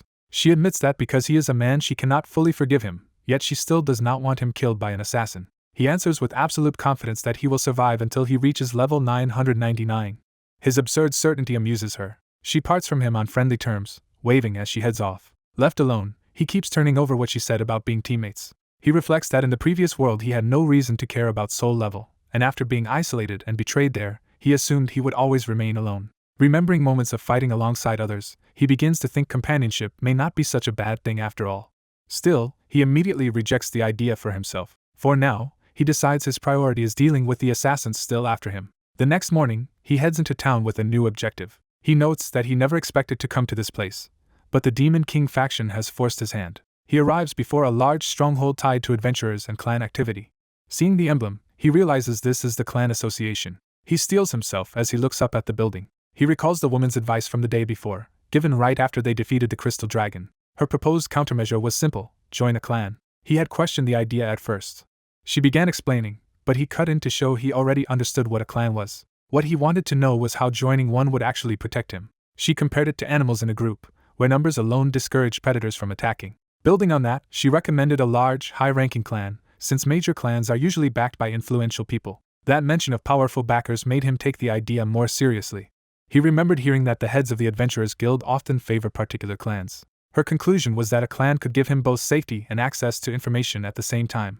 Back in the present, he enters the association hall where unaffiliated adventurers gather and clans recruit. He has come for now, but he still has no clear idea what kind of clan he should seek. As he appears, people in the hall immediately recognize him. Word spreads through the crowd that he is already famous among adventurers. They identify him as the man who shattered the record at Wolf Mine. Others add that he also cleared Crystal Sky Castle with Melissa, marking him as the rumored crafter. From their reactions, he realizes the adventuring world is strongly divided by clan affiliation. He recalls that clan types are defined by their main activity, such as conquest clans that focus on clearing dungeons. Other categories include defense, social, collection, extermination, and a general type with no fixed specialty. From what he can tell, the most common and prominent types are general, conquest, and extermination. Even so, he decides popularity does not matter much to him. Before he can continue on his own, a man stops him and asks if he is looking for a clan. He responds cautiously by asking who the man is. The stranger introduces himself as Max, leader of the B-rank conquest clan Gazelles. Max says he has heard Alan is an exceptional crafter. He then openly invites Alan to lend that talent and strength to the Gazelles. Almost immediately, Another recruiter cuts in and urges Alan not to limit himself to conquest clans. A representative of the B-rank General Clan Tigers steps forward and welcomes him to consider joining them instead.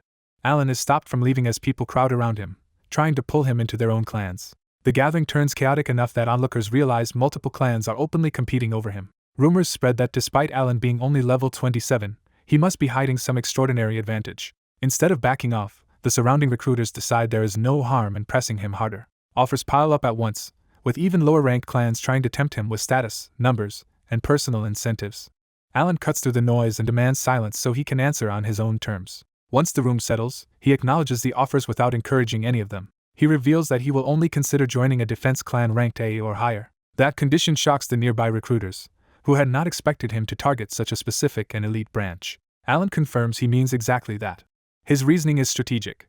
Defense clans have ties to governments and nobles, making them useful sources of information. He also sees them as a legal cover for distributing the weapons he creates across many cities. An A-rank defense clan would additionally provide the institutional backing he needs. So he makes his stance absolute, refusing to negotiate with anyone who cannot meet those conditions.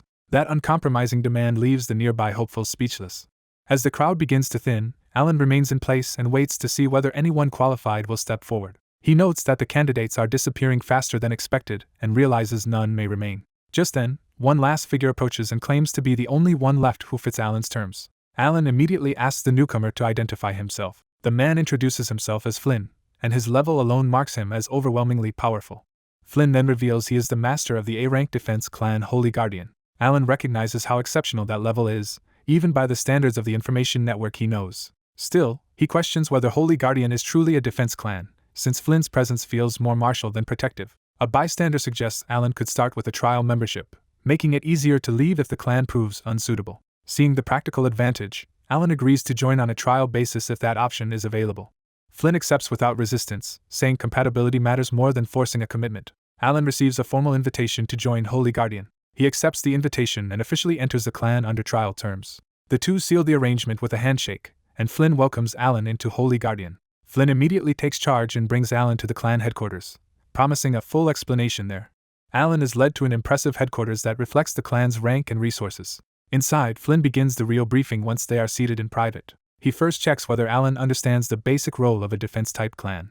Alan answers that such clans are meant to intercept the Demon King's army before it reaches towns and villages. Flynn says that is enough for now and moves on to the clan's internal rules, starting with its party system.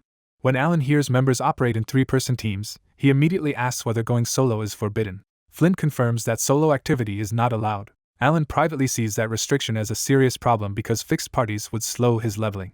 Flynn adds that new members do not start on major missions anyway and are first assigned to city patrols until they improve. Alan rejects that path internally as well, knowing routine patrols would stall his growth while doing little against the real threat of hidden Demon King loyalists.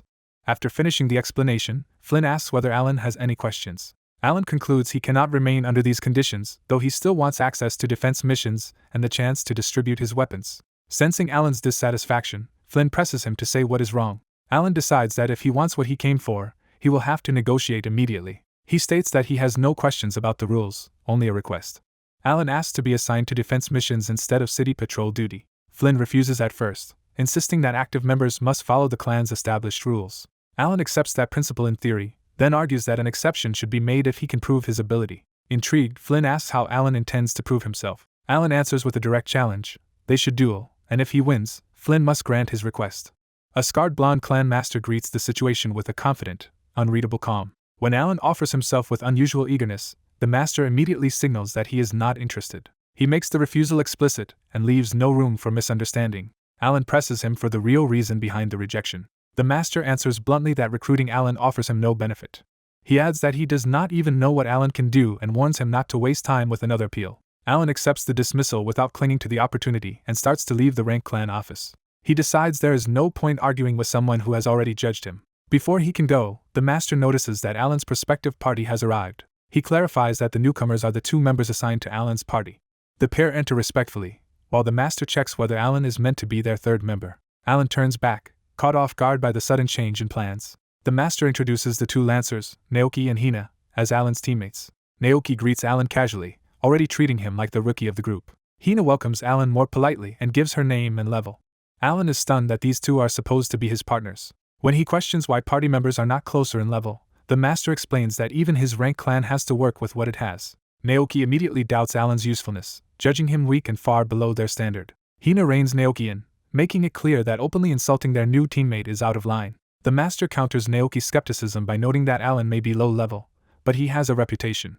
Naoki assumes that reputation must come from some hidden combat talent, yet Alan's level still makes no sense to him. The moment Naoki realizes Alan is a level 27 crafter, his contempt deepens because the job sounds even worse than the level. Hina suddenly recognizes Alan's name and realizes he may be the same person everyone was talking about. Naoki asks what she knows, while Alan quietly braces for where this is going. Hina excitedly reveals that Alan is the man who cleared the Crystal Sky Castle with Melissa the day before, a feat that sounds impossible for a level 27 crafter. The master is impressed by the revelation and sees Alan in a new light. Alan awkwardly admits he had no idea the story had spread so widely. He explains that he only wandered into the clan association out of curiosity during the commotion and ended up being the last applicant left when the recruiting started. The master says that was exactly why he accepted Alan, assuming anyone who had drawn that much attention must be highly capable. Hina's attitude flips completely, and she becomes thrilled at the idea of teaming up with someone so impressive. Naoki remembers the rumors that Melissa had thrown Alan away, but he also knows Melissa is famous enough for the story to matter. Alan privately recalls that Melissa had publicly branded him a burden and spread lies about him. Ignoring the awkwardness, the master orders the three of them to go hunting together so they can judge one another's abilities firsthand. Naoki and Hina readily agree to the test run. Naoki needles Alan one more time, telling him this is his chance to admit he is actually weak. Alan decides not to argue and instead plans to humble Naoki later if necessary. Out loud, Alan plays along and claims Naoki has seen through him, pretending he was only carried by Melissa during the Crystal Sky Castle incident. Naoki eagerly accepts that explanation, convinced his suspicion was right. He throws an arm around Alan and smugly promises to look after the supposedly helpless newbie. The new party heads out, and the master sends them off with a simple warning to be careful. Once they are gone, the master realizes Alan is lying, because a level 27 adventurer could never have reached the Crystal Sky Castle by merely tagging along. He concludes that whatever method Alan used, it cannot be explained by luck or dead weight alone. The trio arrives at Treant Forest, a hunting ground recommended for level 35 adventurers, and Alan asks about the area. He admits he has avoided the forest because the experience gained is poor for its recommended level. Alan explains that the monsters here are treants that mimic trees, making them hard to distinguish without detection skills. Realizing his teammates likely lack such skills, he considers whether he should craft a detection item for them. Naoki brushes off the warning and boasts that treants are no threat to him or Hina. Alan suddenly senses danger and snaps to attention. He warns the others to watch their left just as two ominous red lights appear in the darkness. A level 35 treant reveals its monstrous face from the trees and launches the encounter. A sudden attack erupts in the forest, forcing the young adventurers into immediate combat. The girl checks on Naoki in the chaos, worried he may have been hurt. Naoki snaps back that he is fine and stays in the fight. As a giant tree monster lunges at them, the two coordinate without hesitation and move to engage it together. The creature charges with murderous speed, its glowing eyes locking onto them. They sprint in tandem, closing the distance while keeping formation. Naoki and the girl split their roles cleanly, each preparing a complementary strike. Their weapons weave together into a practiced pattern that traps the monster's movement. Watching from behind, Alan recognizes that the pair are using the standard teamwork of trained adventurers. Naoki proudly tries to show off that coordination to the newcomer. Alan gives only mild approval, which immediately frustrates Naoki's attempt to impress him. The girl pulls Naoki back to the task, reminding him they are about to finish the monster off. Naoki refocuses and commits to the final exchange. Their combined assault seals the tree monster in a lattice of attacks and leaves it exposed. Alan watches calmly, already thinking beyond this small victory. More tree monsters emerge around him, turning the situation from a single kill into a swarm. Naoki, still confident, tells Alan it is finally his turn and promises they will cover him if needed. Alan accepts the offer with dry composure and decides to act. He channels blue energy into his hand and activates a crafting ability. Using that power, Alan rapidly assembles a heavy rotary firearm out of conjured components. The two adventurers can only stare, trying to make sense of the unfamiliar weapon. Alan briefly considers precision targeting, but the number of enemies makes accuracy unnecessary. He decides the simplest answer is to wipe out the entire group at once. The crafted weapon roars to life and unleashes a torrent of bullets. The barrage tears through the forest, shredding the monsters before they can reach him. Naoki and the girl are left stunned by the overwhelming display of firepower. When the attack ends, the whole area has been carved open, leaving only devastation where the monster stood. Alan reports matter-of-factly that he managed it. The two younger adventurers are still speechless, trying to process what they just witnessed. The girl openly praises Alan, while Naoki grudgingly admits the feat was impressive for a beginner. Before the moment can settle, Alan senses another presence and turns toward it. A hostile voice announces that it has finally found Alan. Alan faces the newcomer as the tension in the clearing shifts from monsters to a personal confrontation. A rough-looking man steps out of the darkness with clear intent to challenge him. The man addresses him by name, and makes it clear this is an old grudge resurfacing. Alan remains calm, showing no sign that the threat unsettles him. When Alan hesitates to place him, the man bristles at the possibility of being forgotten. He takes Alan's uncertainty as an insult, and accuses him of forgetting the one he humiliated at the wolf den. Naoki and the girl realize this stranger is dangerous, while the man frames the encounter as revenge for Alan ruining his standing there. To prove how much he has grown, he shows Alan his status and boasts that he has reached level 73. He recalls that when they met at the wolf den he was only level 65, using that jump as proof that he is no longer the same opponent. Smirking, he revels in the fact that Alan noticed his level exactly as he wanted. Alan notes that only a week has passed, acknowledging that the man's growth is unusually fast by this world's standards. Even so, Alan judges the progress efficiently rather than fearfully. The man finally states his real purpose outright. He came here to defeat Alan. Alan points out that this is not an instance dungeon, so they cannot settle things through a clear time competition. The challenger dismisses that and draws his sword, insisting on a direct one-on-one duel instead. Alan immediately questions that claim, asking what happened to the companions he used to rely on. The man coldly admits he abandoned those former allies as dead weight. Hearing that he wants a duel despite the huge level gap, Naoki condemns him as a dirty fighter. A hostile orange-haired swordsman steps out and orders everyone else to stay quiet as he confronts Alan. Alan calmly raises his gun and hints that the weapon is not as simple as it looks. The swordsman mocks him, claiming he already understands the trick behind the gun. Others explain that Alan's crafted weapon may seem useless against monsters, but it once interrupted a wolf monster's attack and saved them. The swordsman dismisses that feat and taunts Alan that a real challenge would require a better crafted sword. Alan answers the provocation by firing. The shot flashes past so fast that the swordsman barely registers it. A bullet tears through his ear, instantly turning his confidence into panic. Alan coolly informs him that his knowledge was outdated. As the swordsman collapses in shock, Alan warns that the next shot could go straight through him. The pain drives the swordsman to clutch his wounded ear and finally take Alan seriously. He retreats and admits that Alan's weapon is far more dangerous than he expected. Later, Alan reflects that he still cannot fully trust his own crafted gun, while his companions are amazed by how completely he dominated the fight. Hina is openly impressed by Alan, to Naoki's alarm. As the group moves on through the forest, they acknowledge that Alan is already stronger than the rest of them. Hina explains that crafted weapons can look weak at first, but their value depends entirely on how they are used. She adds that this makes the Lancer class perfect for her, even if others see it as ordinary. Naoki realizes Alan's growing appeal to Hina is becoming a serious threat to his own feelings. Hina shyly starts asking Alan about his personal life, pushing Naoki into immediate panic. He abruptly cuts in before the conversation can go any further. Naoki pulls Hina aside under the pretense of keeping watch over their surroundings. When Alan questions the sudden tactic, Naoki insists he come over anyway. Naoki physically drags Alan away while Hina is left behind, confused. Once they are out of Hina's earshot, Alan demands to know what Naoki is really after. Naoki admits the strategy talk was only an excuse. He gathers his courage and says he has something important to confess. Then he blurts out a desperate plea for Alan not to make a move on Hina. Hina, overhearing enough to be drawn in emotionally, is revealed to be Naoki's childhood friend, though his feelings for her have grown beyond that. Naoki confesses he still has not found the nerve to tell Hina directly, which is why Alan's presence unsettles him. Alan takes in the confession in silence. Privately, Alan decides this would all be simpler if the two of them just got together already. He reassures Naoki that he has no romantic interest in Hina, and even offers to help. Alan immediately shifts the conversation back to survival, reminding Naoki that a boss fight is coming and they need a workable plan. His initial proposal is to face the boss alone. Naoki objects at once, knowing Alan's firepower would end the battle before anyone else could contribute.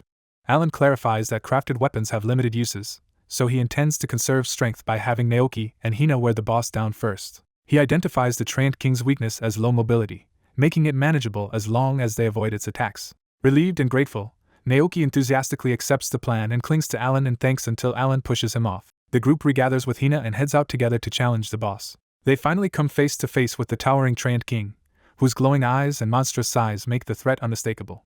The enemy is confirmed as a level 35 boss-class Trained King, far larger than Naoki expected. When asked for final instructions, Alan tells both companions to stay back because he does not need a plan.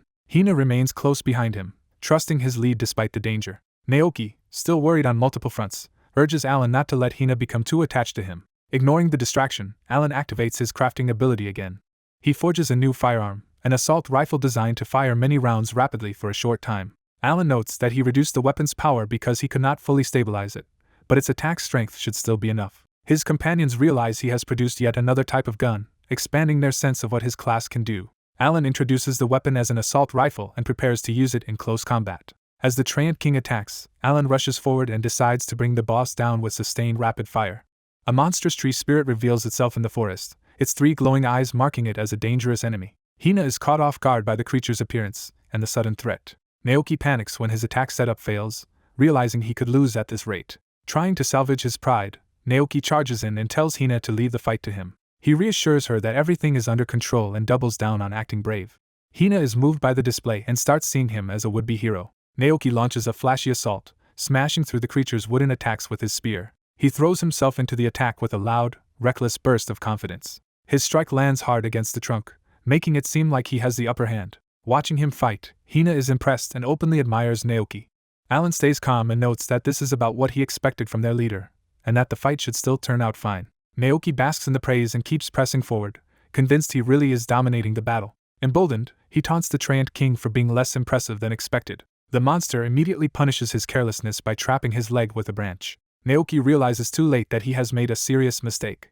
He is yanked off balance and slammed face first to the ground. Hina's admiration turns to shock as the fight suddenly collapses.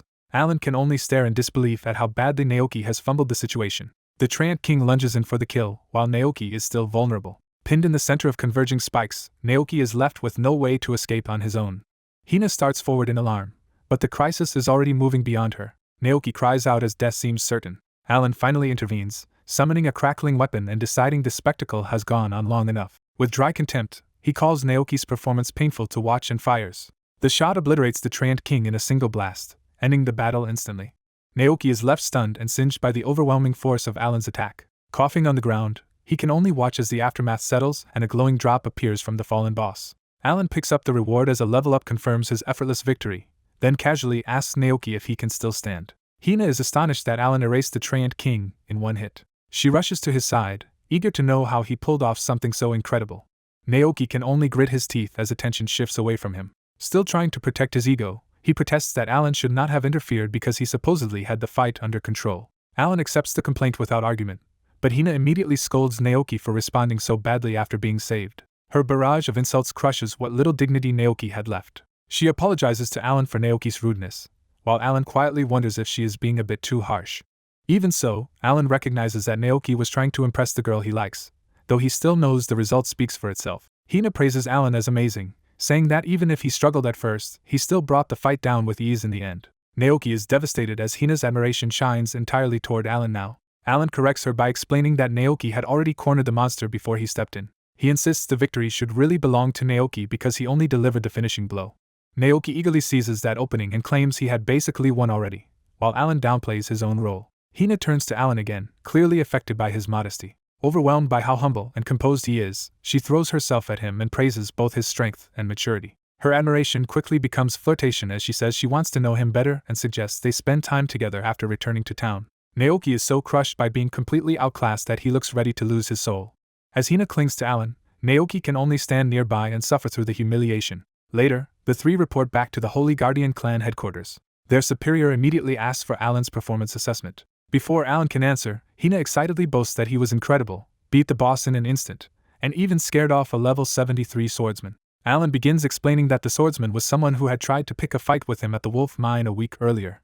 Hearing that a level 70 swordsman named Lucas is tied to the Wolf Mine, Alan realizes this is someone Flynn already knows. Flynn explains that Lucas caused trouble for their clan before, and that they investigated him back then. He tells the party that if Lucas interferes again, invoking their clan's name should be enough to keep him from pushing further. Alan quietly recognizes the weight of a top-tier clan's reputation and how effectively it deterrs threats. With the matter settled, Flynn is simply relieved that Alan returned safely. He praises the whole group for handling themselves well, and they accept the approval gladly. Hina immediately tries to turn the reunion into a celebratory dinner with all four of them. Flynn declines, saying work still keeps him occupied. Hina quickly shifts course and decides she and Alan can go out together instead, catching the others off guard. Flynn allows it but warns them not to stay out late, because he already has work lined up for them tomorrow. That sudden mention of tomorrow makes Alan and Hina realize something new has come up. Flynn reveals that a request has arrived specifically for their party. Hina is thrilled, and the surprise deepens when Flynn clarifies that Alan was personally nominated. Alan is taken aback that he is being singled out on the very day he effectively joined them. Flynn explains that this is not an ordinary request but a difficult defense mission, making the nomination even stranger. The job is to deliver Alan's specially crafted weapons, called guns, to local residents who want to fight with them. Alan confirms the task is essentially distributing guns, though the weapon type itself is unfamiliar to everyone else. Flynn says that is correct and names the destination as Byandal. The party immediately recognizes Byandal as a frontline city constantly threatened by the Demon Lord's army. Flynn explains that Lord Olivia requested this because she wants her citizens armed with crafted weapons as well. He stresses that the mission is dangerous and gives Alan the chance to refuse if he is unwilling. Alan accepts without hesitation. To him, the request is ideal, because handing out his weapons lets him strengthen others while efficiently raising his own level. Satisfied, Flynn accepts his answer and then asks whether Alan's trial period should now be considered an official joining of the clan. Alan readily agrees, only now remembering that his membership had technically still been provisional. That realization makes him pause, because a client specifically nominating someone still on trial feels suspicious. He brushes past the concern long enough to discuss logistics, but Flynn shuts down the idea of Alan going alone by reminding him the clan only operates in 3-person squads. Flynn decides that after this mission Alan, Hina, and their third teammate will formally work together as a unit, while Hina eagerly pushes for Alan to explore the city with her afterward. Flynn lightly scolds Hina for being less than subtle about her intentions. Even so, he makes clear that he expects Alan to carry out the mission tomorrow, and Alan agrees. Hina immediately tries to drag Alan off to dinner, full of excitement. Before leaving, Alan stops and asks Flynn one more question. Flynn invites him to speak plainly. Alan asks how the client could have known this clan had him, when his membership was only a trial arrangement. Flynn answers that the clan roster updates in real time, though he doubts Lord Olivia would know the details of Alan's unofficial status. That explanation only sharpens Alan's suspicion, because it still does not explain how a distant frontier lord would know who he was well enough to request him by name. Flynn notices Alan's probing and tests whether he is about to raise a deeper objection. Alan backs off, pretending it is only mild curiosity about how news of an unremarkable level 28 crafter could travel so far. Flynn lets the matter rest, and Alan commits himself to the request rather than challenge it further. As the group leaves, Alan promises he will complete the mission flawlessly. By the next scene, the story shifts to the fortified city they have been sent to help.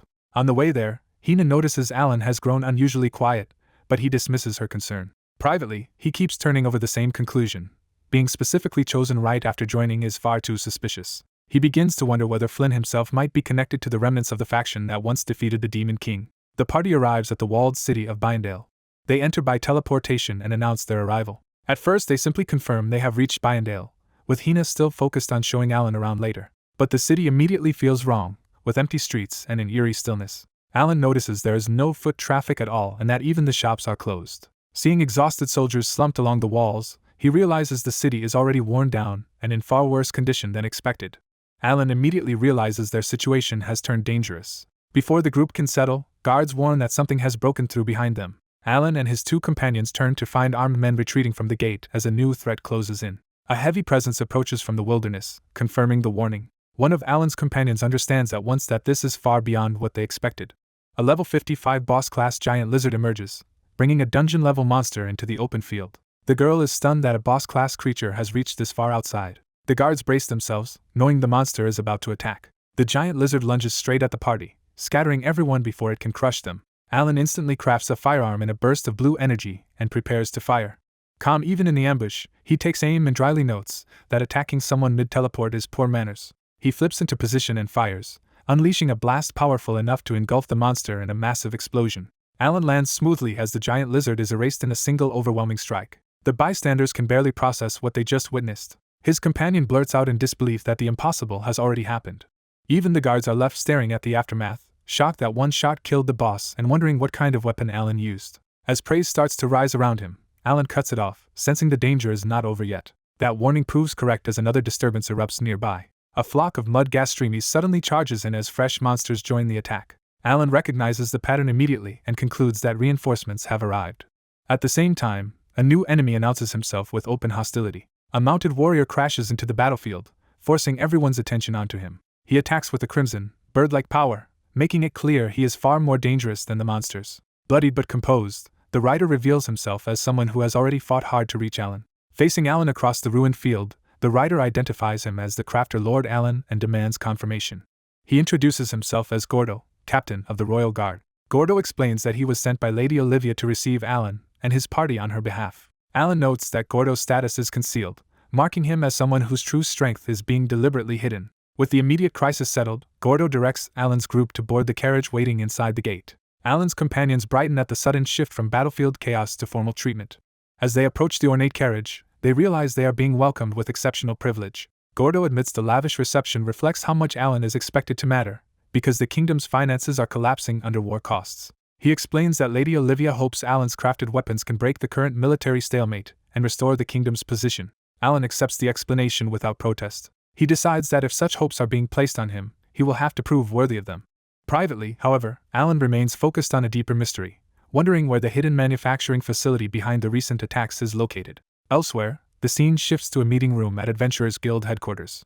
A guild executive reviews a report stating that 5 assassins were sent after Alan and all were defeated in the wasteland. He learns that the defense clan Holy Guardian is also moving toward Bindale to track Alan, though the city lies beyond their own surveillance range. The executive is identified as Zaynid, and he treats Alan as a growing strategic problem. He reflects that Alan alone can create the unknown weapon called a gun, making him uniquely dangerous. Convinced he must move before Alan's influence grows further, Zaynid resolves to act immediately. Remembering Alan's destructive power, he concludes that Alan will inevitably become an obstacle to their plans. Before he can continue, a visitor arrives and casually interrupts his thoughts. Zaynid recognizes the newcomer at once as the kingdom's top crafter, Hiroshi. Hiroshi enters with a young woman beside him and presents himself formally. Zaynid questions the girl's identity, noting that she does not appear to be the legendary blacksmith Benjamin. She introduces herself as Annette, Benjamin's daughter and a level 131 blacksmith. Annette confidently explains that while her father may be absent, she can handle structural analysis through her own expertise. Zaynid begins to accept her involvement on the condition that Benjamin truly stands behind her. A nobleman summons 2 crafters and immediately begins a confidential assignment. He presents them with a newly made weapon and orders them to analyze how it is built. Seeing the real object, the pair realize it differs from what they had only heard about and are intrigued by its unusual form. One of them inspects the weapon closely while its basic specifications are revealed, including strong attack power and automatic reloading. They are told it functions by pulling a trigger, making it conceptually similar to a crossbow, and they eagerly move to test it. The weapon unleashes a rapid burst of explosions, demonstrating overwhelming continuous fire. The male crafter is stunned by just how extreme the firing rate is. The female crafter concludes that producing something this powerful at that speed must require an absurdly skilled maker. Their assumption is challenged when the patron notes that even he could not make such a thing and asks them to consider the creator's actual level. He reveals that Alan made it when he was only level 15. The 2 crafters can barely believe that someone so low-level created such a weapon. The patron confirms it is true and explains that this unbelievable fact is exactly why he called them in. He commissions them to dissect the weapon's structure and create a duplicate, even if the copy is somewhat inferior. As they take the gun in hand, they review the rule that a crafted weapon's base power normally depends on the crafter's level. The female crafter estimates that if Mr. Hiroshi reproduced it, the result could be more than 10 times stronger. The patron agrees with that assessment at once. Pleased by the prospect, the male crafter decides the project is well worth pursuing. Privately, the patron resolves to organize a crafting clan capable of mass-producing guns. And once that is done, he coldly decides Alan himself will be eliminated. The scene shifts to Byandal, at the Lord's mansion. Inside the audience chamber, Alan and his companions are brought before the ruler. The woman on the throne welcomes them and introduces herself as Olivia, the Lord of the land. Her title is formally established as Lord Olivia of Byandal. Alan politely acknowledges that this is their first meeting and thanks her for granting the audience. One companion nervously warns him to mind his manners before the Lord. Olivia dismisses the concern and shows that she is willing to indulge in formality. Taking advantage of that, Alan moves straight to the real issue and asks when the promised weapons will be distributed to the residents. Olivia says she will answer, but first she needs to verify the gun's performance, handling, and safety. Alan accepts and begins producing a gun with his crafting ability right there in the chamber. Olivia is visibly startled by the sudden manifestation of the weapon. Alan presents the finished item plainly, identifying it as a gun. Even the armored attendants grasp the basic idea from his demonstration. Alan starts explaining the fundamentals of use, immediately drawing everyone's attention. He shows the proper grip while his companion watches the demonstration unfold. To illustrate the trigger, he fires, and the shot hits his red-haired companion, proving how easily the weapon can discharge.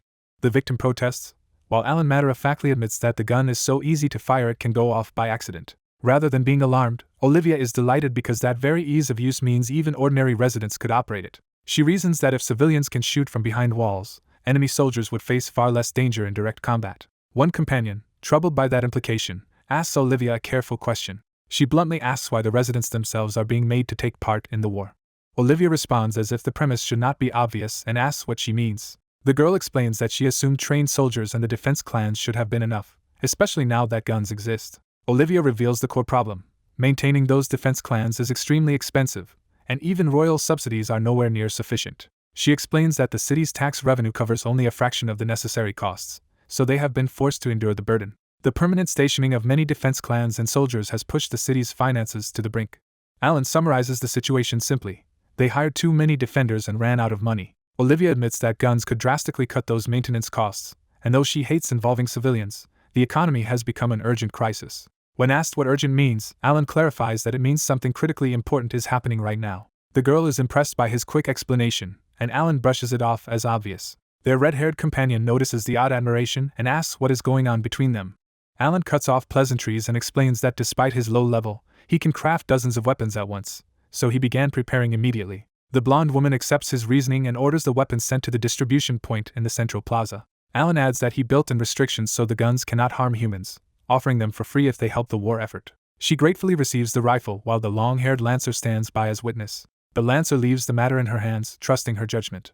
The group heads for the plaza, with Alan guiding them toward the handoff. As she inspects the rifle's details, she learns it is a highly accurate assault weapon that reloads itself but briefly locks up after a burst of fire. She asks the Lancer Goldo for his opinion, wanting a veteran's assessment. Goldo is impressed that a level 28 crafter produced something far beyond what his rank should allow, and wonders what method Alan used. That convinces her the guild leadership had every reason to make a major issue of Alan's work.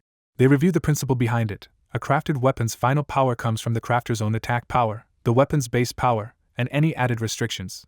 Alan's low level and lack of attack-boosting accessories make his output even more abnormal. The woman wonders whether Alan could become a vessel capable of defeating the Demon Lord. Goldo answers that the possibility is more than sufficient to take seriously. She quietly accepts that conclusion and reevaluates Alan. She decides that bringing him into their side was the right move. At Bayandel Central Plaza, the city prepares to distribute the new weapons. Citizens gather around armed guards and crates as the handout begins in earnest. One man marvels that even a simple tube-like object can become a weapon in Alan's hands. The crates are filled with rocket launchers whose stats are extraordinary, though their users are unsure they can handle them properly. Later, Alan relaxes at a tavern with companions after overseeing the distribution. While casually eating and crafting at the same time, he is praised for how effortlessly he works. Alan explains that mass-issuing crafted weapons is nothing new for him, recalling that he has armed ordinary people before. His female companion notices he still does not wear accessories and brings up the issue. She points out that if he used attack-boosting gear, the power of everything he crafts would rise dramatically. Alan admits she is right, though his current stats already show unusually high attack for a crafter. Their other companion jokes that Alan must simply be so absurdly strong he can ignore equipment entirely. The woman flusters when Alan leans too close, while the joke turns into teasing about how little he needs accessories. Alan clarifies that he does not need more attack, but defensive accessories that block status ailments would still be valuable. Remembering that death in this world is final, he resolves to start thinking seriously about armor and protective gear. That discussion is cut short when a sudden disturbance outside jolts the table. A soldier bursts in with urgent news that the Demon Lord's army has launched an attack. The warning lands with immediate gravity. Alan's companions freeze in shock as the emergency sinks in. Alan turns serious at once, shifting from casual talk to crisis mode.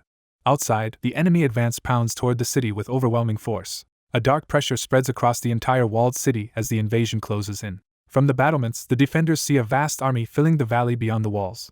Alan and his two companions take up the distributed heavy weapons and join the defenders on the wall. Nearby civilians notice them and question why ordinary-looking people are mixed in with the defenders.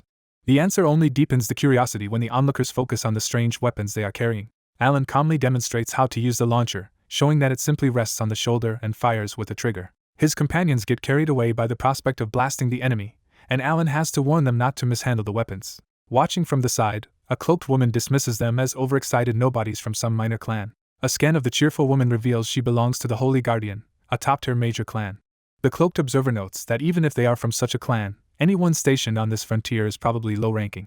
But her attention shifts when she learns the real anomaly is not the Lancer, but Alan himself, a mere level 28 crafter.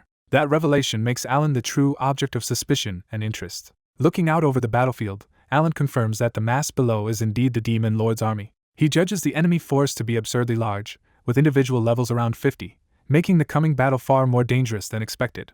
As the Demon Lord's army closes in, the armored captain orders the defenders to prepare their ranged weapons immediately. The townspeople on the wall raise unfamiliar gun-like weapons and take aim under his command. Alongside them, other defenders ready magic and bows, combining every form of ranged attack they have. The captain gives the signal to fire, committing the defense to a full volley. The crafted weapons erupt with blasts, startling even the people using them.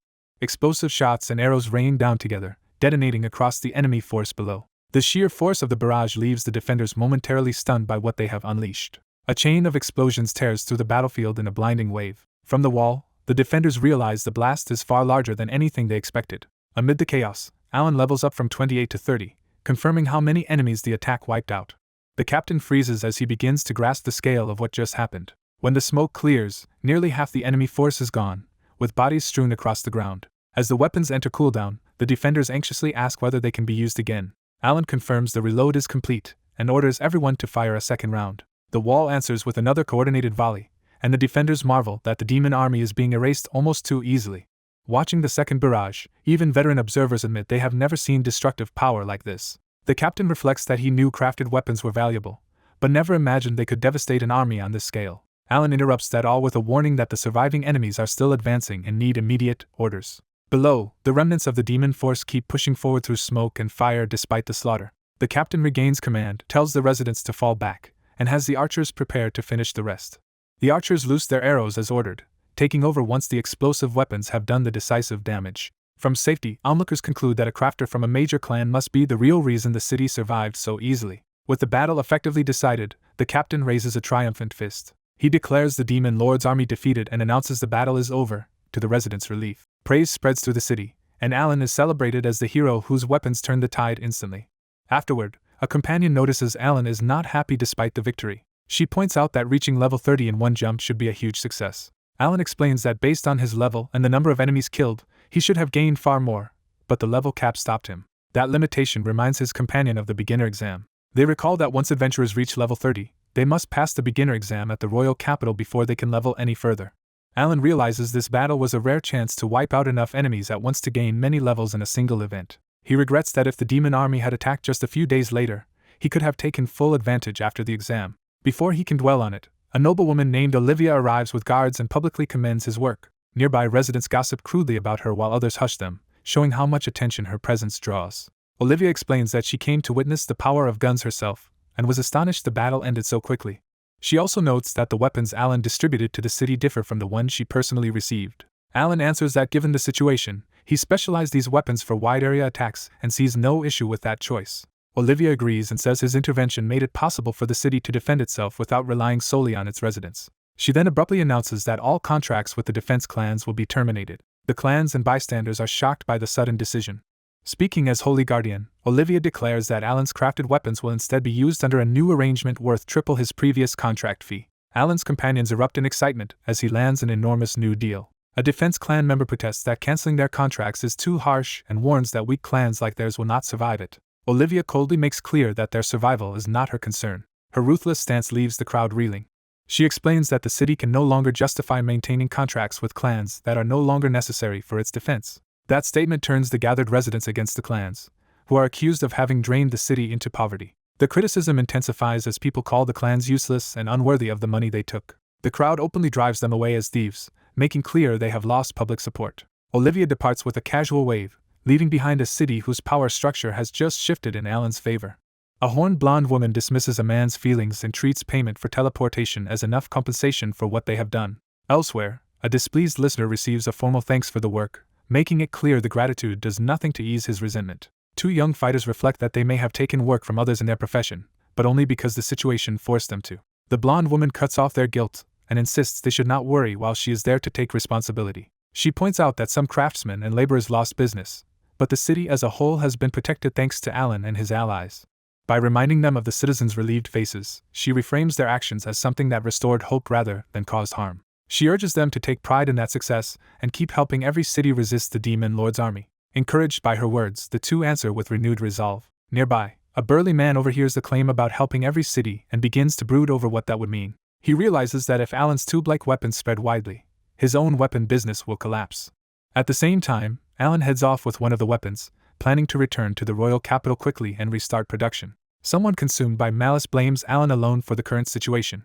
That hatred hardens into a wish that Alan had never existed. The burly man follows Alan and calls out, pretending interest in examining the strange weapon. Alan senses the request behind him and turns his attention back warily.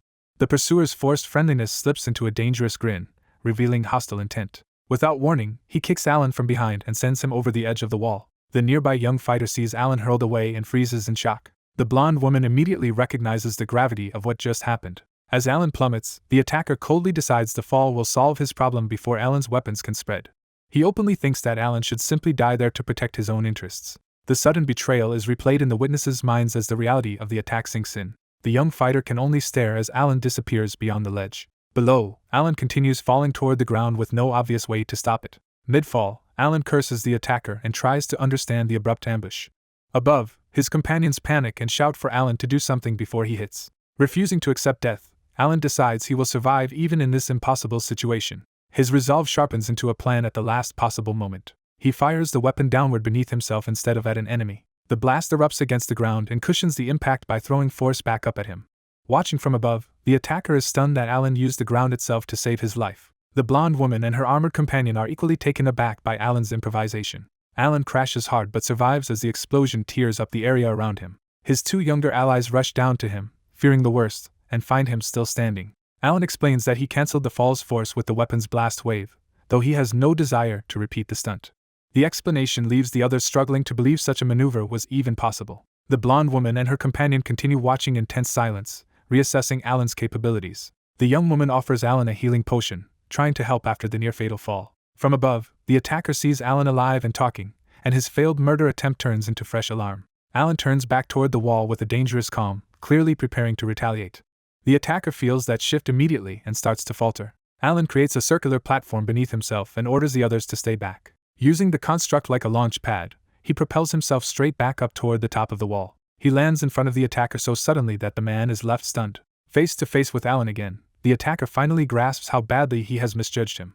Onlookers marvel that Alan not only made a platform but used it to launch himself upward. Even seasoned observers are shaken by how effortlessly he turned magic and engineering into mobility. As Alan reclaims his weapon, he condemns the man as exactly the kind of person who gives rise to demon-sympathizing factions. The attacker collapses and begs for mercy, claiming he only lost control for a moment and does not want to die. Alan answers that such an excuse takes nerve, aiming the weapon at him with unmistakable menace.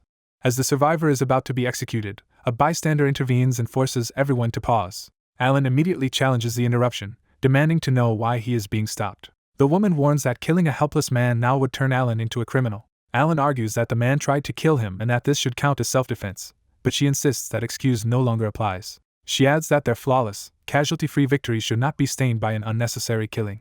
Alan relents and lowers the gun, accepting her judgment. With the crisis defused, the armed man walks away while the would-be victim remains collapsed on the ground. The spared man exhales in relief, thinking he has survived. That relief vanishes when a glowing device materializes behind him under Alan's control. The machine launches him violently through the air before he can react.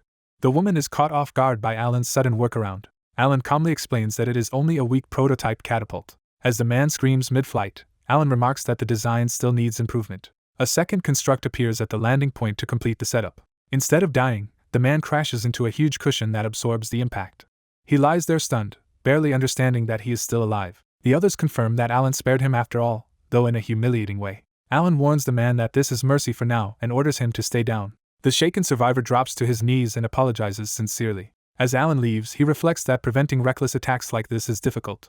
He concludes that even if his methods look cruel, they are better than truly harming people. The next day, after finishing the weapon distribution, Alan returns to town with his companions. He says he plans to go back to the beginner exam at the Adventurer Guild and tells the other two to report to Finn for him. His companions protest, insisting the achievement is his and that he deserves the reward and recognition. Before he can leave, someone calls out to Lord Alan and stops him. The armored warrior from before approaches, while Alan's companions quietly note how intimidating he is. The warrior says he has another matter to discuss. He asks Alan to help deal with a bandit problem. Alan repeats the request, weighing it rather than accepting immediately. The warrior explains that a large bandit hideout in the nearby forest threatens the city just like the demon lord's army does. Alan's companions add that the hideout is dangerous enough that ordinary monsters avoid the area. The warrior offers as much reward money as possible if Alan cooperates. Alan refuses, saying money does not interest him and that his priority is reaching the royal capital and clearing the beginner exam. He starts to leave despite the warrior's attempt to stop him. The warrior quickly changes tactics and offers information instead of payment. That makes Alan pause and ask what kind of information he means. The warrior reveals he can provide intelligence about the Demon Lord Preservation faction that is targeting Alan. Alan turns back, now fully attentive. The warrior warns that members of that faction are already hiding close to Alan. Alan's companions panic, briefly wondering whether suspicion is falling on them. Alan presses further, asking whether cooperation will earn him the faction member's identity. The warrior says he normally should not reveal it, but Lady Olivia's orders allow him to make an exception. Alan decides that eliminating those demons takes priority over the exam and agrees to the deal. He accepts the bandit mission on the condition that the promised information is real, and the warrior gratefully agrees. Before moving on, the warrior asks to raise one more point. Alan questions why this request is being directed at him when suppressing bandits should be the soldier's responsibility. The answer is that Lady Olivia herself chose Alan for the task. His companions immediately tease that Olivia must think highly of him, joking that he has become her favorite. Alan quietly latches onto that implication, mulling over what it means. The warrior ends by inviting Alan to join forces with him and defeat the bandits together. Alan orders Naoki and Hina to return and report to Fun. The two refuse to be left behind and insist they can fight alongside him. Alan makes clear that he is not commanding them away, only asking it as a personal favor. Their guide cuts in and decides that only he and Alan are needed, telling the other two to head back to the capital. Naoki and Hina push back by arguing that their team is supposed to stay together, and promising they will not cause trouble. The guide relents enough to let all four continue. He takes charge of the route and leads them onward. Alan stays quiet, still weighing the situation. As they pass through town, Alan notes that the city has become noticeably calmer. Even with the townspeople acting friendly, he remains suspicious of the sudden warmth. That unease follows him as the group leaves the settlement behind. Alan recalls that Lady Olivia had already treated his gun demonstration as a threat to the ruling faction. He remembers proving that his firearms were supposedly harmless to humans. But Olivia immediately judged a true handgun as an act of murder. From that, Alan understood that weapons without human-safe restrictions would terrify the few people who grasped their real danger. He realizes the guide likely knows enough about his power to see him as both useful and dangerous. Once they enter the forest, the guide reveals that a band of thieves is hiding deep inside. He urges the group forward without hesitation. Naoki and Hina eagerly accept the mission, while the guide pointedly assigns the forest monsters to himself and them, leaving Alan separate. Alan rejects the need to enter the forest at all and opens access to a storage item instead. He produces a drone and proposes wiping out the thieves remotely from where they stand. The guide is caught off guard by the unfamiliar machine. Alan explains that the drone can locate the thieves and kill them automatically on command. Naoki and Hina are startled by the flying device, but Alan stresses that it is faster and safer than marching in. As Alan prepares to target the thieves, the guide abruptly stops him. That interruption comes with sudden urgency. The guide objects that a remote strike is unacceptable because any hostages among the thieves would die too. Alan answers that he can simply limit the order to armed captors. The guide insists the problem is not that simple. Alan presses him to explain why. The guide claims that even a precise attack leaves some chance of killing hostages, and says he wants absolute safety. Alan immediately latches onto the convenient mention of hostages and grows more certain something is off. He offers a compromise by going into the forest himself while keeping the drone as support. Downplaying his own combat value, he presents the plan as the natural role for a weak crafter. The guide panics and blurts out that Alan entering the forest would violate Lady Olivia's orders. That slip confirms Alan's suspicion that this mission is really meant to draw him in under controlled terms. The guide hastily tries to recover by urging them to move quickly toward the hideout. Alan concludes that he himself is the true target of the operation. Even so, the group continues deeper into the misty forest. When Naoki notes the lack of monsters, the guide pretends that should be reassuring. Alan suddenly halts Naoki and Hina before they take another step. He spots a tripwire and warns them that the whole path is a trap. He points out that triggering it would bring down a deadly log from above. While Naoki is still trying to process it, Alan dryly notes that thieves set crude but lethal traps and that ignorance will not protect anyone. As Naoki panics, Alan calmly tells him not to move carelessly.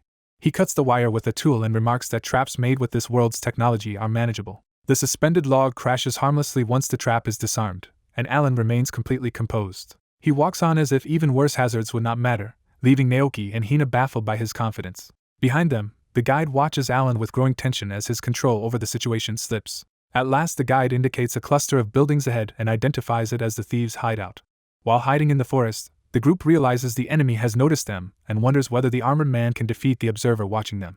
Alan studies the situation calmly, already reading more from it than the others. The armored man quietly prepares himself instead of panicking. A glowing ring on his finger activates, hinting that he has a defensive trump card ready. Alan decides to follow Gordo's lead for now, sensing that the captain already has a plan. Gordo immediately suspects Alan may have seen through him. Even so, Gordo chooses to press ahead, convinced the prey has finally come within reach. The girl turns to Alan for direction, leaving the next move to him. Alan has Gordo openly demand the bandits surrender, preferring to avoid a fight if possible. He then has everyone advance behind Gordo toward the enemy camp. Gordo steps forward as the obvious spearhead of the group. The four approach in full view, startling the men waiting ahead. Alan's companions worry that marching in so openly is reckless. Gordo answers by declaring himself captain of the royal guards and calling for the enemy leader to face him. The leader finally emerges, as if he had been expecting Gordo all along. He greets Gordo with mocking familiarity, revealing this meeting was arranged more like a trap than a raid. The bandits complain that Gordo was supposed to come alone and are thrown off by Alan's group being present. Gordo drops the pretense and orders the bandits to kill the extra witnesses, exposing his betrayal. Alan's companions are stunned by the sudden reversal. Alan, however, treats Gordo's treachery as exactly what he expected. The bandits grow bolder once Gordo stands with them and start talking about rewards and slaughter. Their leader even considers sparing the girl for himself before deciding she should still be killed in the end. The rest close in eagerly, treating the group as helpless prey. Alan's ally demands an explanation from Gordo. Alan cuts through the confusion and states the truth plainly: Gordo is the enemy. He goes further and reveals Gordo's real objective was never the bandits, but Alan himself. Gordo's expression confirms that Alan has struck the mark. As the others struggle to understand why a Royal Guard captain would target Alan, Alan notes that his mere presence disrupted Gordo's plan. Alan identifies Gordo as a member of the Demon King Preservation faction. That revelation leaves his companions shaken. Gordo no longer bothers hiding it, and declares that Alan will die here even with everything exposed. Alan's side quickly sizes up the enemy force and realizes they are surrounded by dangerous opponents. The girl pieces together Gordo's earlier warning about the Demon King Preservation faction being nearby. Alan clarifies that Gordo had meant himself, and staged the scene to pin everything on thieves. Gordo openly admits it, impressed that Alan came anyway after seeing through the setup. Alan abruptly fires a blue shot at Gordo before he can keep talking. The sudden attack shocks both allies and enemies alike. Alan coolly apologizes for interrupting, making clear he has no interest in prolonging the exchange. The blast hits Gordo's face, but he remains standing. Alan is unfazed by the failed kill. Gordo declares the discussion over and prepares to retaliate. Alan's companions panic when they realize his attack did not work at all. Alan explains that Gordo's ring of absolute barrier nullifies attacks from anyone below a certain level. Gordo laughs and reveals the gap is enormous, boasting a level of 125 and complete confidence in his protection. Alan remains composed inside his own gathering aura, gun still in hand. His companions despair, believing they have no chance if even Alan's attack cannot touch Gordo. Alan tells them to relax because the barrier changes nothing for him. Gordo challenges that confidence, assuming Alan is bluffing. Alan answers that he had already noticed the ring and accounted for it. That assurance enrages Gordo, who immediately orders his men to kill them all. A swordsman lunges in with the others, convinced the lone young man can be cut down by force. 3 attackers close in from different sides, trying to overwhelm him before he can respond. Instead of panicking, the young man smirks, already certain he has the upper hand. He opens access to a storage-type item with an inventory function, turning preparation into an immediate weapon. Dark portals bloom overhead as he invites them to find out whether his confidence is real. He reveals that the drones he mass-produced are all being deployed at once. A swarm of armed drones pours out above the battlefield, instantly changing the balance of power. The enemy side is caught off guard, unable to understand what has just appeared. The young man calmly directs the attack, treating the ambush like a controlled test. At his command, the drones open fire in unison. The charging thieves are shredded by the barrage before they can reach him. Even those trying to shield themselves are helpless under the sustained gunfire. One powerful warrior endures inside a protective aura, proving he is far above the disposable fodder around him. The young man immediately notices the survivor and shifts his attention to the real threat. The drones continue hovering through the smoke, maintaining pressure over the field. When the gunfire stops, the ground is littered with bodies, and the surviving thieves realize a single move nearly wiped them out. One desperate thug tries a last reckless charge, refusing to accept the massacre. The young man casually shoots him down before he gets close. The body crashes at the feet of the armored warrior, making clear who now stands alone. The young man dismisses the thieves as useless tools, exposing how little value he ever placed on them. The warrior agrees, admitting he had grown tired of keeping such trash around. The companions with the young man realize the thieves had been part of the enemy plan all along, and they recoil at how coldly they were discarded. The warrior explains that if the thieves had followed the plan, they would only have softened the target before he himself stepped in. Deciding the preliminaries are over, he grips his axe and abandons any pretense. He releases a violent red aura and prepares to hunt personally. With murderous delight, he declares the game finished and the real hunt beginning. He activates warrior skills and starts stacking enhancements, beginning with raw strength. He adds more buffs, hardening his body and amplifying his battle presence. By the end of the sequence, he has layered multiple combat skills into a berserk, enchanted state. The young man's allies recognize that he has loaded himself with an alarming number of buffs. The young man reads the intent immediately. This opponent wants to end everything in one decisive rush. The warrior charges with savage excitement, urging his prey to run because pursuit only makes the hunt sweeter. He revels in the idea of chasing down a terrified victim and killing him brutally. Rather than fear, the young man answers with calm approval, as if the enemy has just made a useful mistake. He triggers another crafted effect beneath the charging warrior's feet. Using craft, he manifests a new construct with precise timing. A metal cage materializes around the rushing warrior and traps him mid-attack. The sudden reversal stuns the onlookers, who had expected a direct clash. The young man points out that the warrior foolishly rushed straight into his crafting range, and the trapped man insists he can simply smash his way out. The warrior immediately hacks at the bars with his axe, trusting brute force to solve the problem. When the strike only chips his own weapon, he is shaken for the first time. Unable to explain it, he wonders whether the cage is magical or cursed. The young man coolly explains that it is only a cage made from an ultra-hard alloy beyond the world's current technology to break. Frustration replaces confidence as the trapped warrior realizes his strength is being nullified. He rages and batters the prison from inside, but the cage holds. His axe finally breaks apart under the strain instead of the bars. The sight leaves him staring in disbelief, his certainty collapsing. The young man admits he cannot defeat this enemy head-on at the moment, but that no longer matters. He has already chosen a different path to victory, win without fighting fairly at all. Trapped and outplayed, the warrior can only stare in horrified disbelief at the idea of losing to someone like this.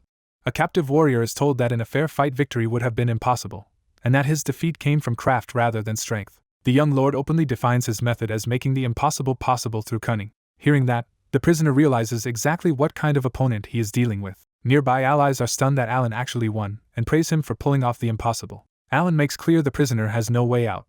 The cage has no key, cannot be cut, and even reinforcements would not change his fate. The prisoner bitterly admits Alan is right and that brute force will not save him. Driven into a corner, he starts considering a different approach. He suddenly begs Lord Alan to undo the craft, confessing that he misjudged him. He pleads for mercy and claims his earlier violence came only from loyalty to his master. Alan's companions immediately distrust the sudden change and dismiss it as an obvious act. The prisoner insists desperately that he is sincere, even as the others remain unconvinced. His inner thoughts reveal the truth. He plans to endure the humiliation only until the cage is removed, then kill all three at once. Alan's companions urge him to leave the man alone and report back instead of helping a killer. As they turn away, the prisoner lashes out verbally, accusing them of abandoning him to die in the cage. Panicking at being left behind, he shouts that he will do anything if they just remove the cage. That promise makes Alan stop and test how far the prisoner is willing to go. The prisoner instantly agrees, desperate enough to accept any condition. Alan produces a recording device and demands everything the man knows about the Demon King Preservation faction. He explains that the device can preserve the prisoner's exact words as proof. The prisoner is rattled that Alan can secure evidence so neatly without relying on a scribe.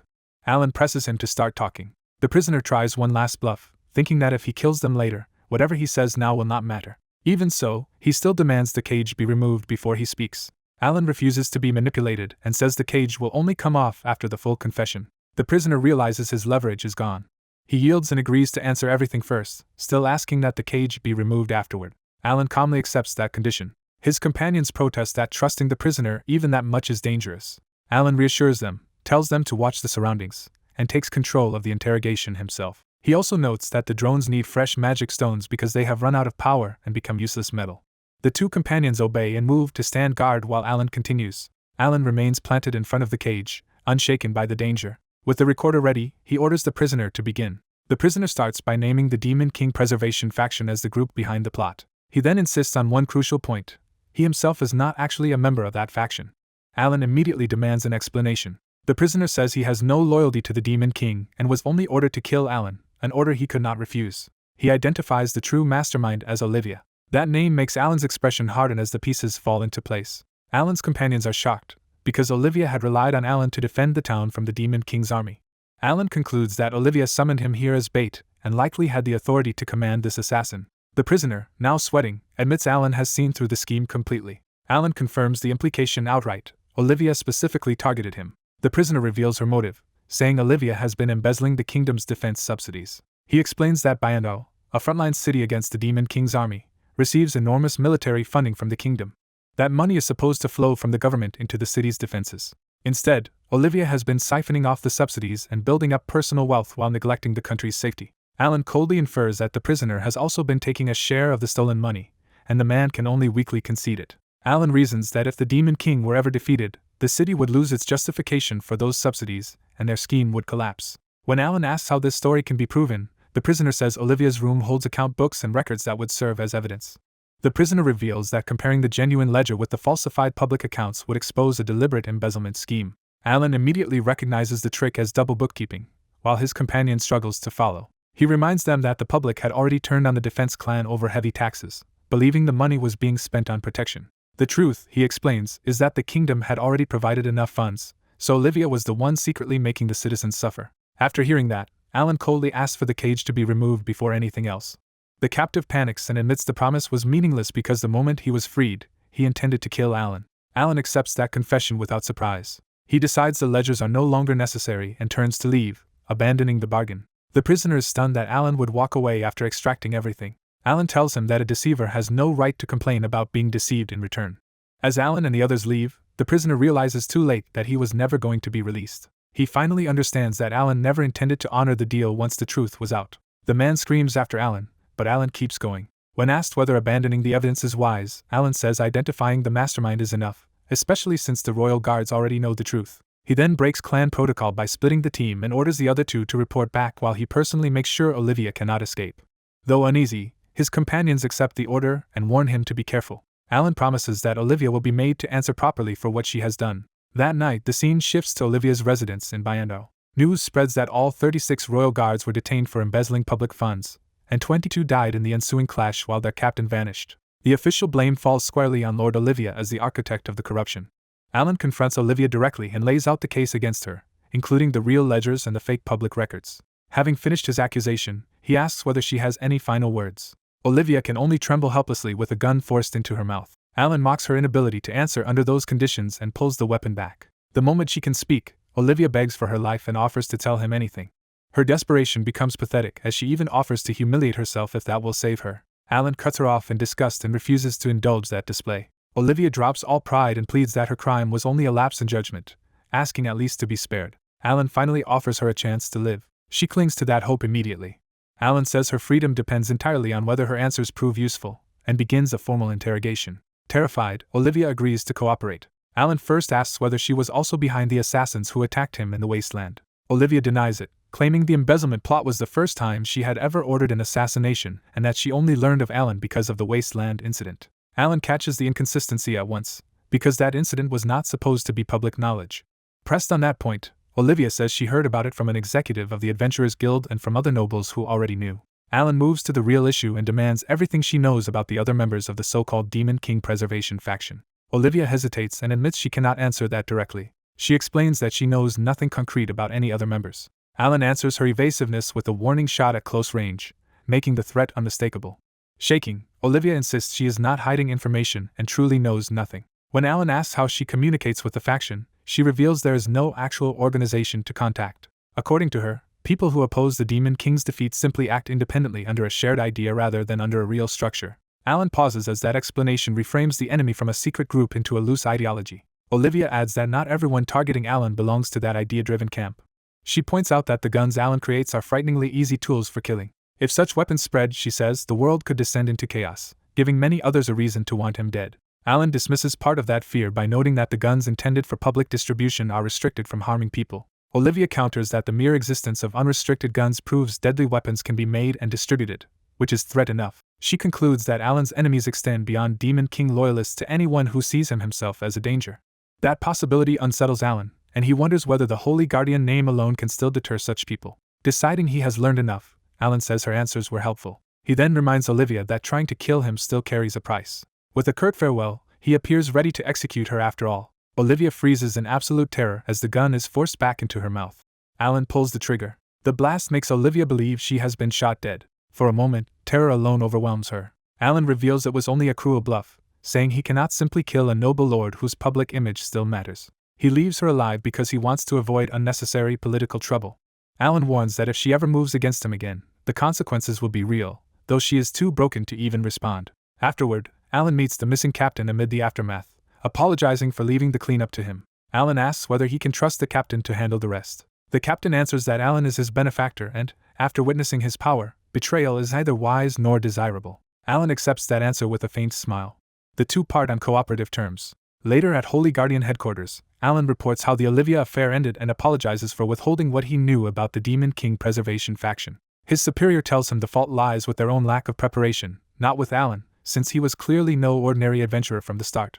Alan then asks for an opinion on Olivia's idea of an Alan threat faction. The answer is that such a threat is realistic, but Olivia's failure will likely make those people more cautious for now. Once that matter is settled, the captain says he has something important to tell Alan. After weighing everything, including the Olivia incident, he says Alan must leave Naoki's party. Alan immediately connects that decision to the clan's rule that members operate in teams of 3. The captain confirms that Alan can no longer continue under the party structure. Alan asks whether this is effectively an expulsion, and the captain clarifies that he is only being removed from the party, not from the clan itself. He explains that a clan built around 3-person teams has no role for someone working alone. Alan notes that this means he can still act independently while using the clan's name, and asks what the captain gains from that arrangement. The captain says the decision was made with Alan's future teammates in mind. Alan presses him to explain more clearly. The captain says anyone who joins Alan would constantly be exposed to attacks from those who fear or oppose him.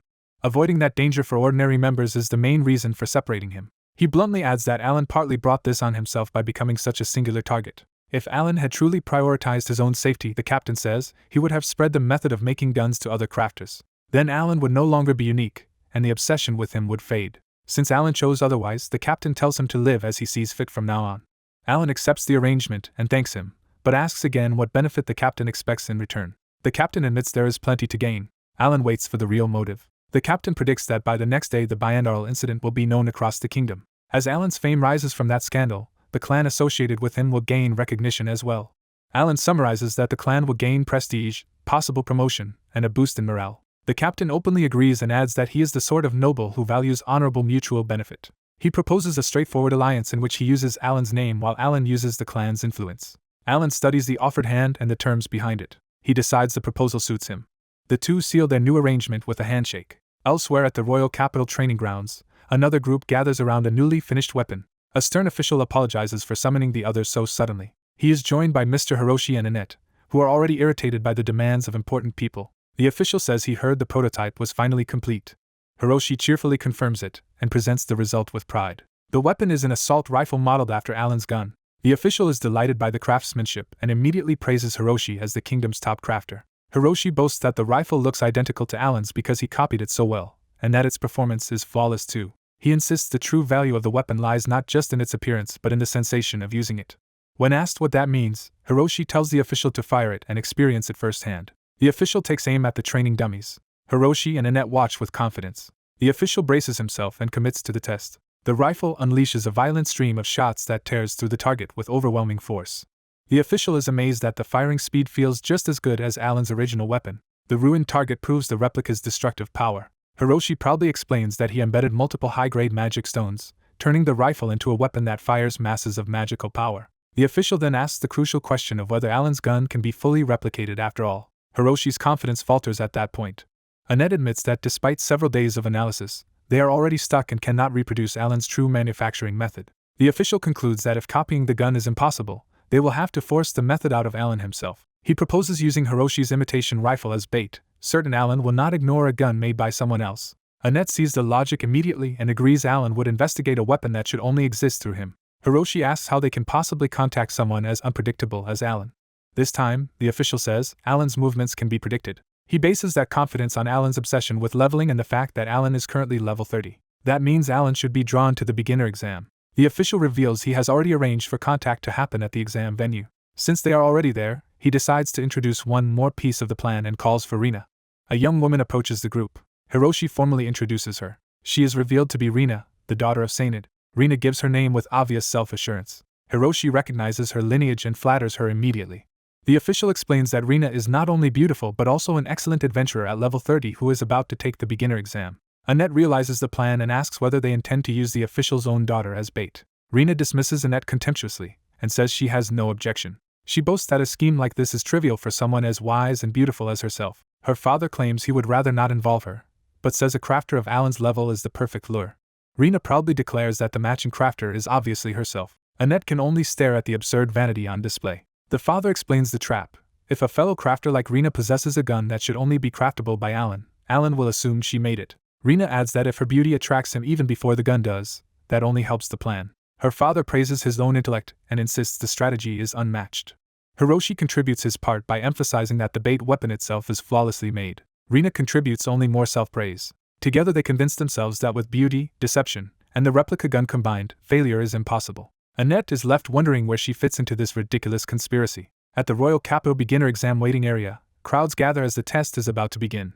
Alan parts ways with his former teammates, and thanks them for everything despite the short time they spent together. The girl teasingly asks him out after the exam if she fails, then laughs it off as a joke when the others react. Both teammates wish Alan luck and promise to meet again after the exam, while a system notice confirms that Alan has left the party. Alan quietly accepts the change and centers himself for what comes next. As he moves on, a nun notices his mood and asks whether he has always been that outgoing.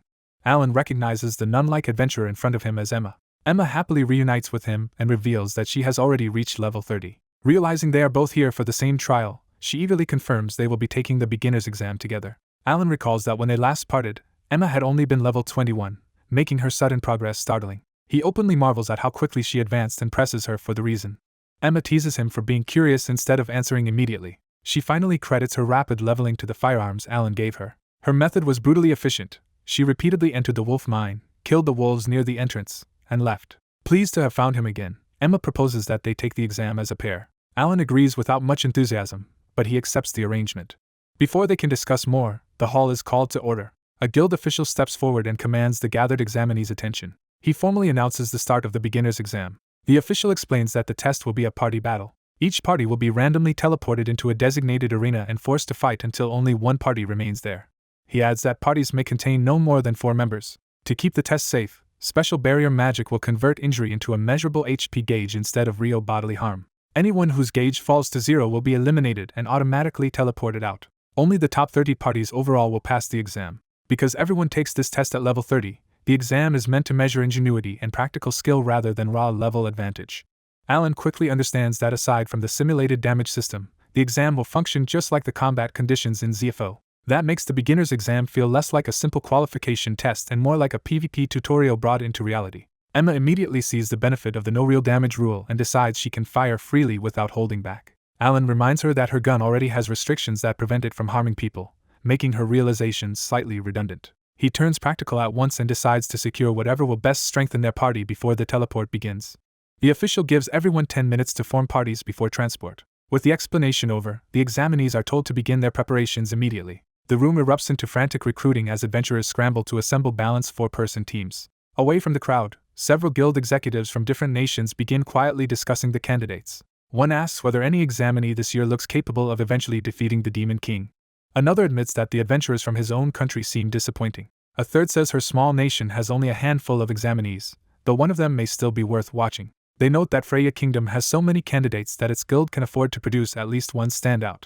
Zainid, the Freya executive, confirms that there is indeed a particularly promising rookie in this exam. As rumors spread through the hall, attention begins to gather around that unnamed newcomer. Meanwhile, Emma urges Alan to recruit 2 more members and build a full party. Alan refuses, convinced that unreliable allies would create more problems than enemies. Emma jokingly takes his logic as proof that he considers her competent enough to keep, though he pointedly ignores the bait. Before they can move on, a woman approaches Alan directly after identifying him as the crafter. She introduces herself as Lena and reveals that she is a crafter too. Alan, unimpressed by her flamboyant appearance, asks what she actually wants from him. Lena skips pleasantries and activates a crafting display in front of them. She produces a rifle and pointedly asks Alan to stop copying her work. That accusation instantly sharpens Alan's attention. Examining the weapon, he realizes it is an assault rifle with outward specs comparable to his own gun. What unsettles him is not the numbers but the mystery of how another person could have reproduced the concept. When Lena acts as if Alan copied her, Emma cuts in, and Alan flatly states that he was the one who invented the gun in the first place. Alan begins to protest the absurd accusation and point out that Lena is the imitator, not him. Lena shuts him down and insists that the blueprints will prove who copied whom. She demands that Alan show her the design plans for his gun, escalating their rivalry into a direct challenge. Alan refuses to show his blueprint, arguing that anyone who sees it could simply copy it. The examiner dismisses that concern and reframes the test as a contest to prove whose design is superior. When Alan still resists deciding alone, his timid partner nervously wonders if he is trying to back out. Provoked into action, Alan accepts the challenge despite recognizing the bait. He sets the stakes himself. The loser must admit the winner's blueprint is the pinnacle of the craft. The examiner agrees, adding that if either design turns out fake, reproduction rights must be surrendered for a time, and Alan accepts. Alan quietly decides he can identify her mysterious weapon once he sees the plans. His partner hesitantly interrupts, still unsure about where this is heading. She asks what happens if either side wins, trying to account for the possibility of a draw. The examiner immediately rejects that idea, insisting the contest cannot end without a victor, and the girl awkwardly yields. A proctor steps in and announces that the exam is beginning. The adventurers are ordered onto teleportation circles that will send them to the test field. Before departure, the examiner pointedly wishes Alan luck, making clear she expects to judge him from afar. Alan remains unimpressed and keeps his focus on the exam itself. With the signal given, the beginner's exam officially starts. The candidates are teleported away in a burst of magic. The destination is revealed as a battlefield-like island arena. Alan and the nun arrive safely together in a forested part of the island. Alan immediately notices a visible HP gauge, recognizing it as the exam's life system. He summons a rifle from his inventory, notes that the test lasts only 7 minutes, and treats that as more than enough time. Armed and decisive, he declares that the hunt begins. After confirming the teleport worked properly, the group surveys the ruined island terrain. Outside the field, the examiner activates a crafting skill to support her side. She rapidly constructs a fortified house-like base as part of her preparations. Satisfied, she leaves the rest to her subordinates and withdraws to watch from safety. 3 disguised attendants pledge to handle everything for her. They cancel their disguises and reveal that they were hiding their true identities. The supposed low-level helpers are exposed as level 200 rogues, showing the exam is being rigged with overwhelming force. Watching the trap unfold, the examiner eagerly declares that the real hunt has started. On the island, the nun gets distracted by the ocean, while Alan keeps moving with purpose. She treats the moment like a pleasant outing, forcing Alan to remind her they are still in the middle of an exam. He warns that carelessness here could get her eliminated. Not understanding the rules, she asks what elimination actually means. Alan points out the barrier around the island and explains that touching it means instant defeat. He illustrates that the barrier seems designed to stop escape and cheating by knocking out anyone who tries. Rather than head for the sea, he chooses the island's center because the terrain there gives him the best firing position. Once they reach a suitable spot, Alan begins crafting equipment specifically to clear the exam. His blueprint materializes into solid machinery under a surge of blue energy. The nun stares in shock as multiple heavy weapons appear around them. Alan identifies the weapon as a mortar and notes its role as an indirect fire artillery piece. He explains that from the island's center, these weapons can strike enemies anywhere on the field, and he is unconcerned by how many there are. He further breaks down the design as a drop-fire mortar that uses a propellant charge and fires when the shell falls onto the primer. The nun, overwhelmed by the technical explanation, can only ask what that means in practice. Alan reduces the answer to a simple promise that he will handle everything. He triggers the system by releasing the crafted barrel locks all at once. The first shells drop, strike the primers, and fire exactly as designed. A mortar round launches skyward, beginning Alan's attack. Confident that the mechanism works, Alan allows himself a small, satisfied smile. He reveals the real advantage of the design. Once started, the mortars automatically keep firing every time they reload. A barrage of shells arcs across the island, turning Alan's blueprint into a relentless area-wide bombardment. Alan and his companion are startled when multiple explosions suddenly bloom overhead instead of falling straight down. She quickly realizes the shells are shrapnel rounds that burst in midair so their fragments can rain down over a wide area. Below, the other examinees are still advancing in formation, unaware that the attack has changed into an aerial bombardment. The detonations continue above them, confirming that the strike is meant to blanket the battlefield rather than hit single targets. A storm of glowing fragments pours from the sky, catching the candidates off guard and throwing the waiting area into chaos. As Alan keeps eliminating rivals, the running tally shows his party rapidly shrinking the field and proving how efficient his strategy is. His nun companion openly praises him, impressed by how decisively he is controlling the exam. Alan explains that he had an even cleaner plan, but because most magic tools other than bombs were already sold out, he settled for this second-best method. With the bombardment finished, he matter-of-factly moves on to the next step and has her help collect the remaining weapons and supplies. Elsewhere, the beginner exam waiting area is engulfed by the aftermath of the blast as equipment and debris are consumed in the golden downpour.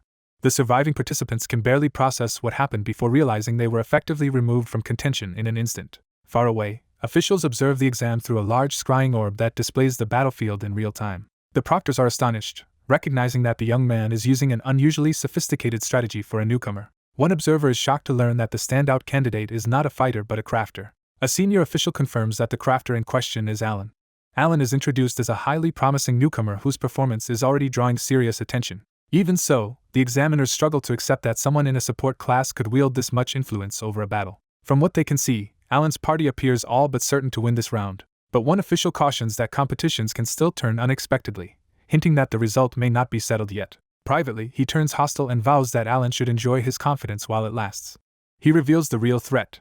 Alan still has to overcome Beatria's party on the exam battlefield. At the same time, Beatria relaxes in comfort, drinking tea as if the match is already under her control. She smugly reflects that by buying out the market stock of magic tools, she has limited Alan's options and boxed him in. Checking the records, she notes that the log is full of Alan's name and concludes that everyone is focused on him now. She dismisses his success as something that only works against ordinary opponents on his own level. Then she reveals her real advantage. Several of her servants are veteran rogues borrowed from her father. She explains that the rogue's skilled disguise can not only hide identity, but also lower an infiltrator's apparent level to match the environment. That means high-level operatives can enter a level 30 exam unnoticed by masking themselves as ordinary participants. Although rogues are not ideal for direct combat, disguise specialists can still carry out the kind of ambush work she needs. In other words, Beatria has planted ringers in the exam under false identities. Those disguised servants now stand among the falling shrapnel as if they were just another team enduring Alan's attack. Beatria makes clear that they are actually combat specialists far above the level expected in this test. Certain that Alan cannot account for this hidden force, she declares her victory guaranteed no matter what he does. She breaks into self-satisfied laughter, enjoying tea and snacks while imagining Alan's defeat. Her confidence only deepens as she settles back, convinced her trap has already decided the outcome. Out on the battlefield, a small drone flies overhead, quietly surveying the area. Its camera records everything, suggesting Alan has been gathering information rather than acting blindly. Alan studies the feed on a tablet while his companion sits nearby eating an apple, and his silence shows he has noticed something troubling. Seeing his serious expression, she presses him to explain what has caught his attention. He starts to answer, but his focus shifts when he finally notices the strange apple she is holding. Amused that it took him this long, she proudly reveals that she made it herself. She presents the fruit as proof of her work, only for Alan to mistakenly assume she must be some kind of farmer. She corrects him by demonstrating plant magic, showing that she created the apple through magic rather than agriculture. The result is undeniably an apple, but Alan remains unimpressed because that is not what he was asking about. He points out that the issue is not the fruit itself but why she intentionally chose such a weak and impractical use of her magic. She cheerfully admits she cannot make flowers bloom or perform refined plant techniques, so producing apples is basically all she can do. When she asks what the real problem is, Alan turns back to the battlefield data. He explains that Beatria's party includes members whose true levels are probably over 150, far beyond what should be possible here. She is stunned because the exam is supposed to be limited to level 30 participants, making such opponents seem impossible. Alan concludes that they must have used the rogue skill disguise to sneak in, and realizes the same trick could also be used in the ZO exam. He dismisses the beginner exam as meaningless, arguing that the opponents were just NPCs, so winning there proved nothing and earned no real recognition. When someone objects, he doubles down. Even with firearms, they still could not overcome enemies above their level. He explains that in a true battle that gap would be fatal, especially since their current strength leaves them unable to break through trained guards and priests. That assessment forces the others to confront the real implication of his warning and fear that they may be heading toward defeat. He stands firm in that grim conclusion, making it clear that confidence is gone, and the group must face how unprepared they really are.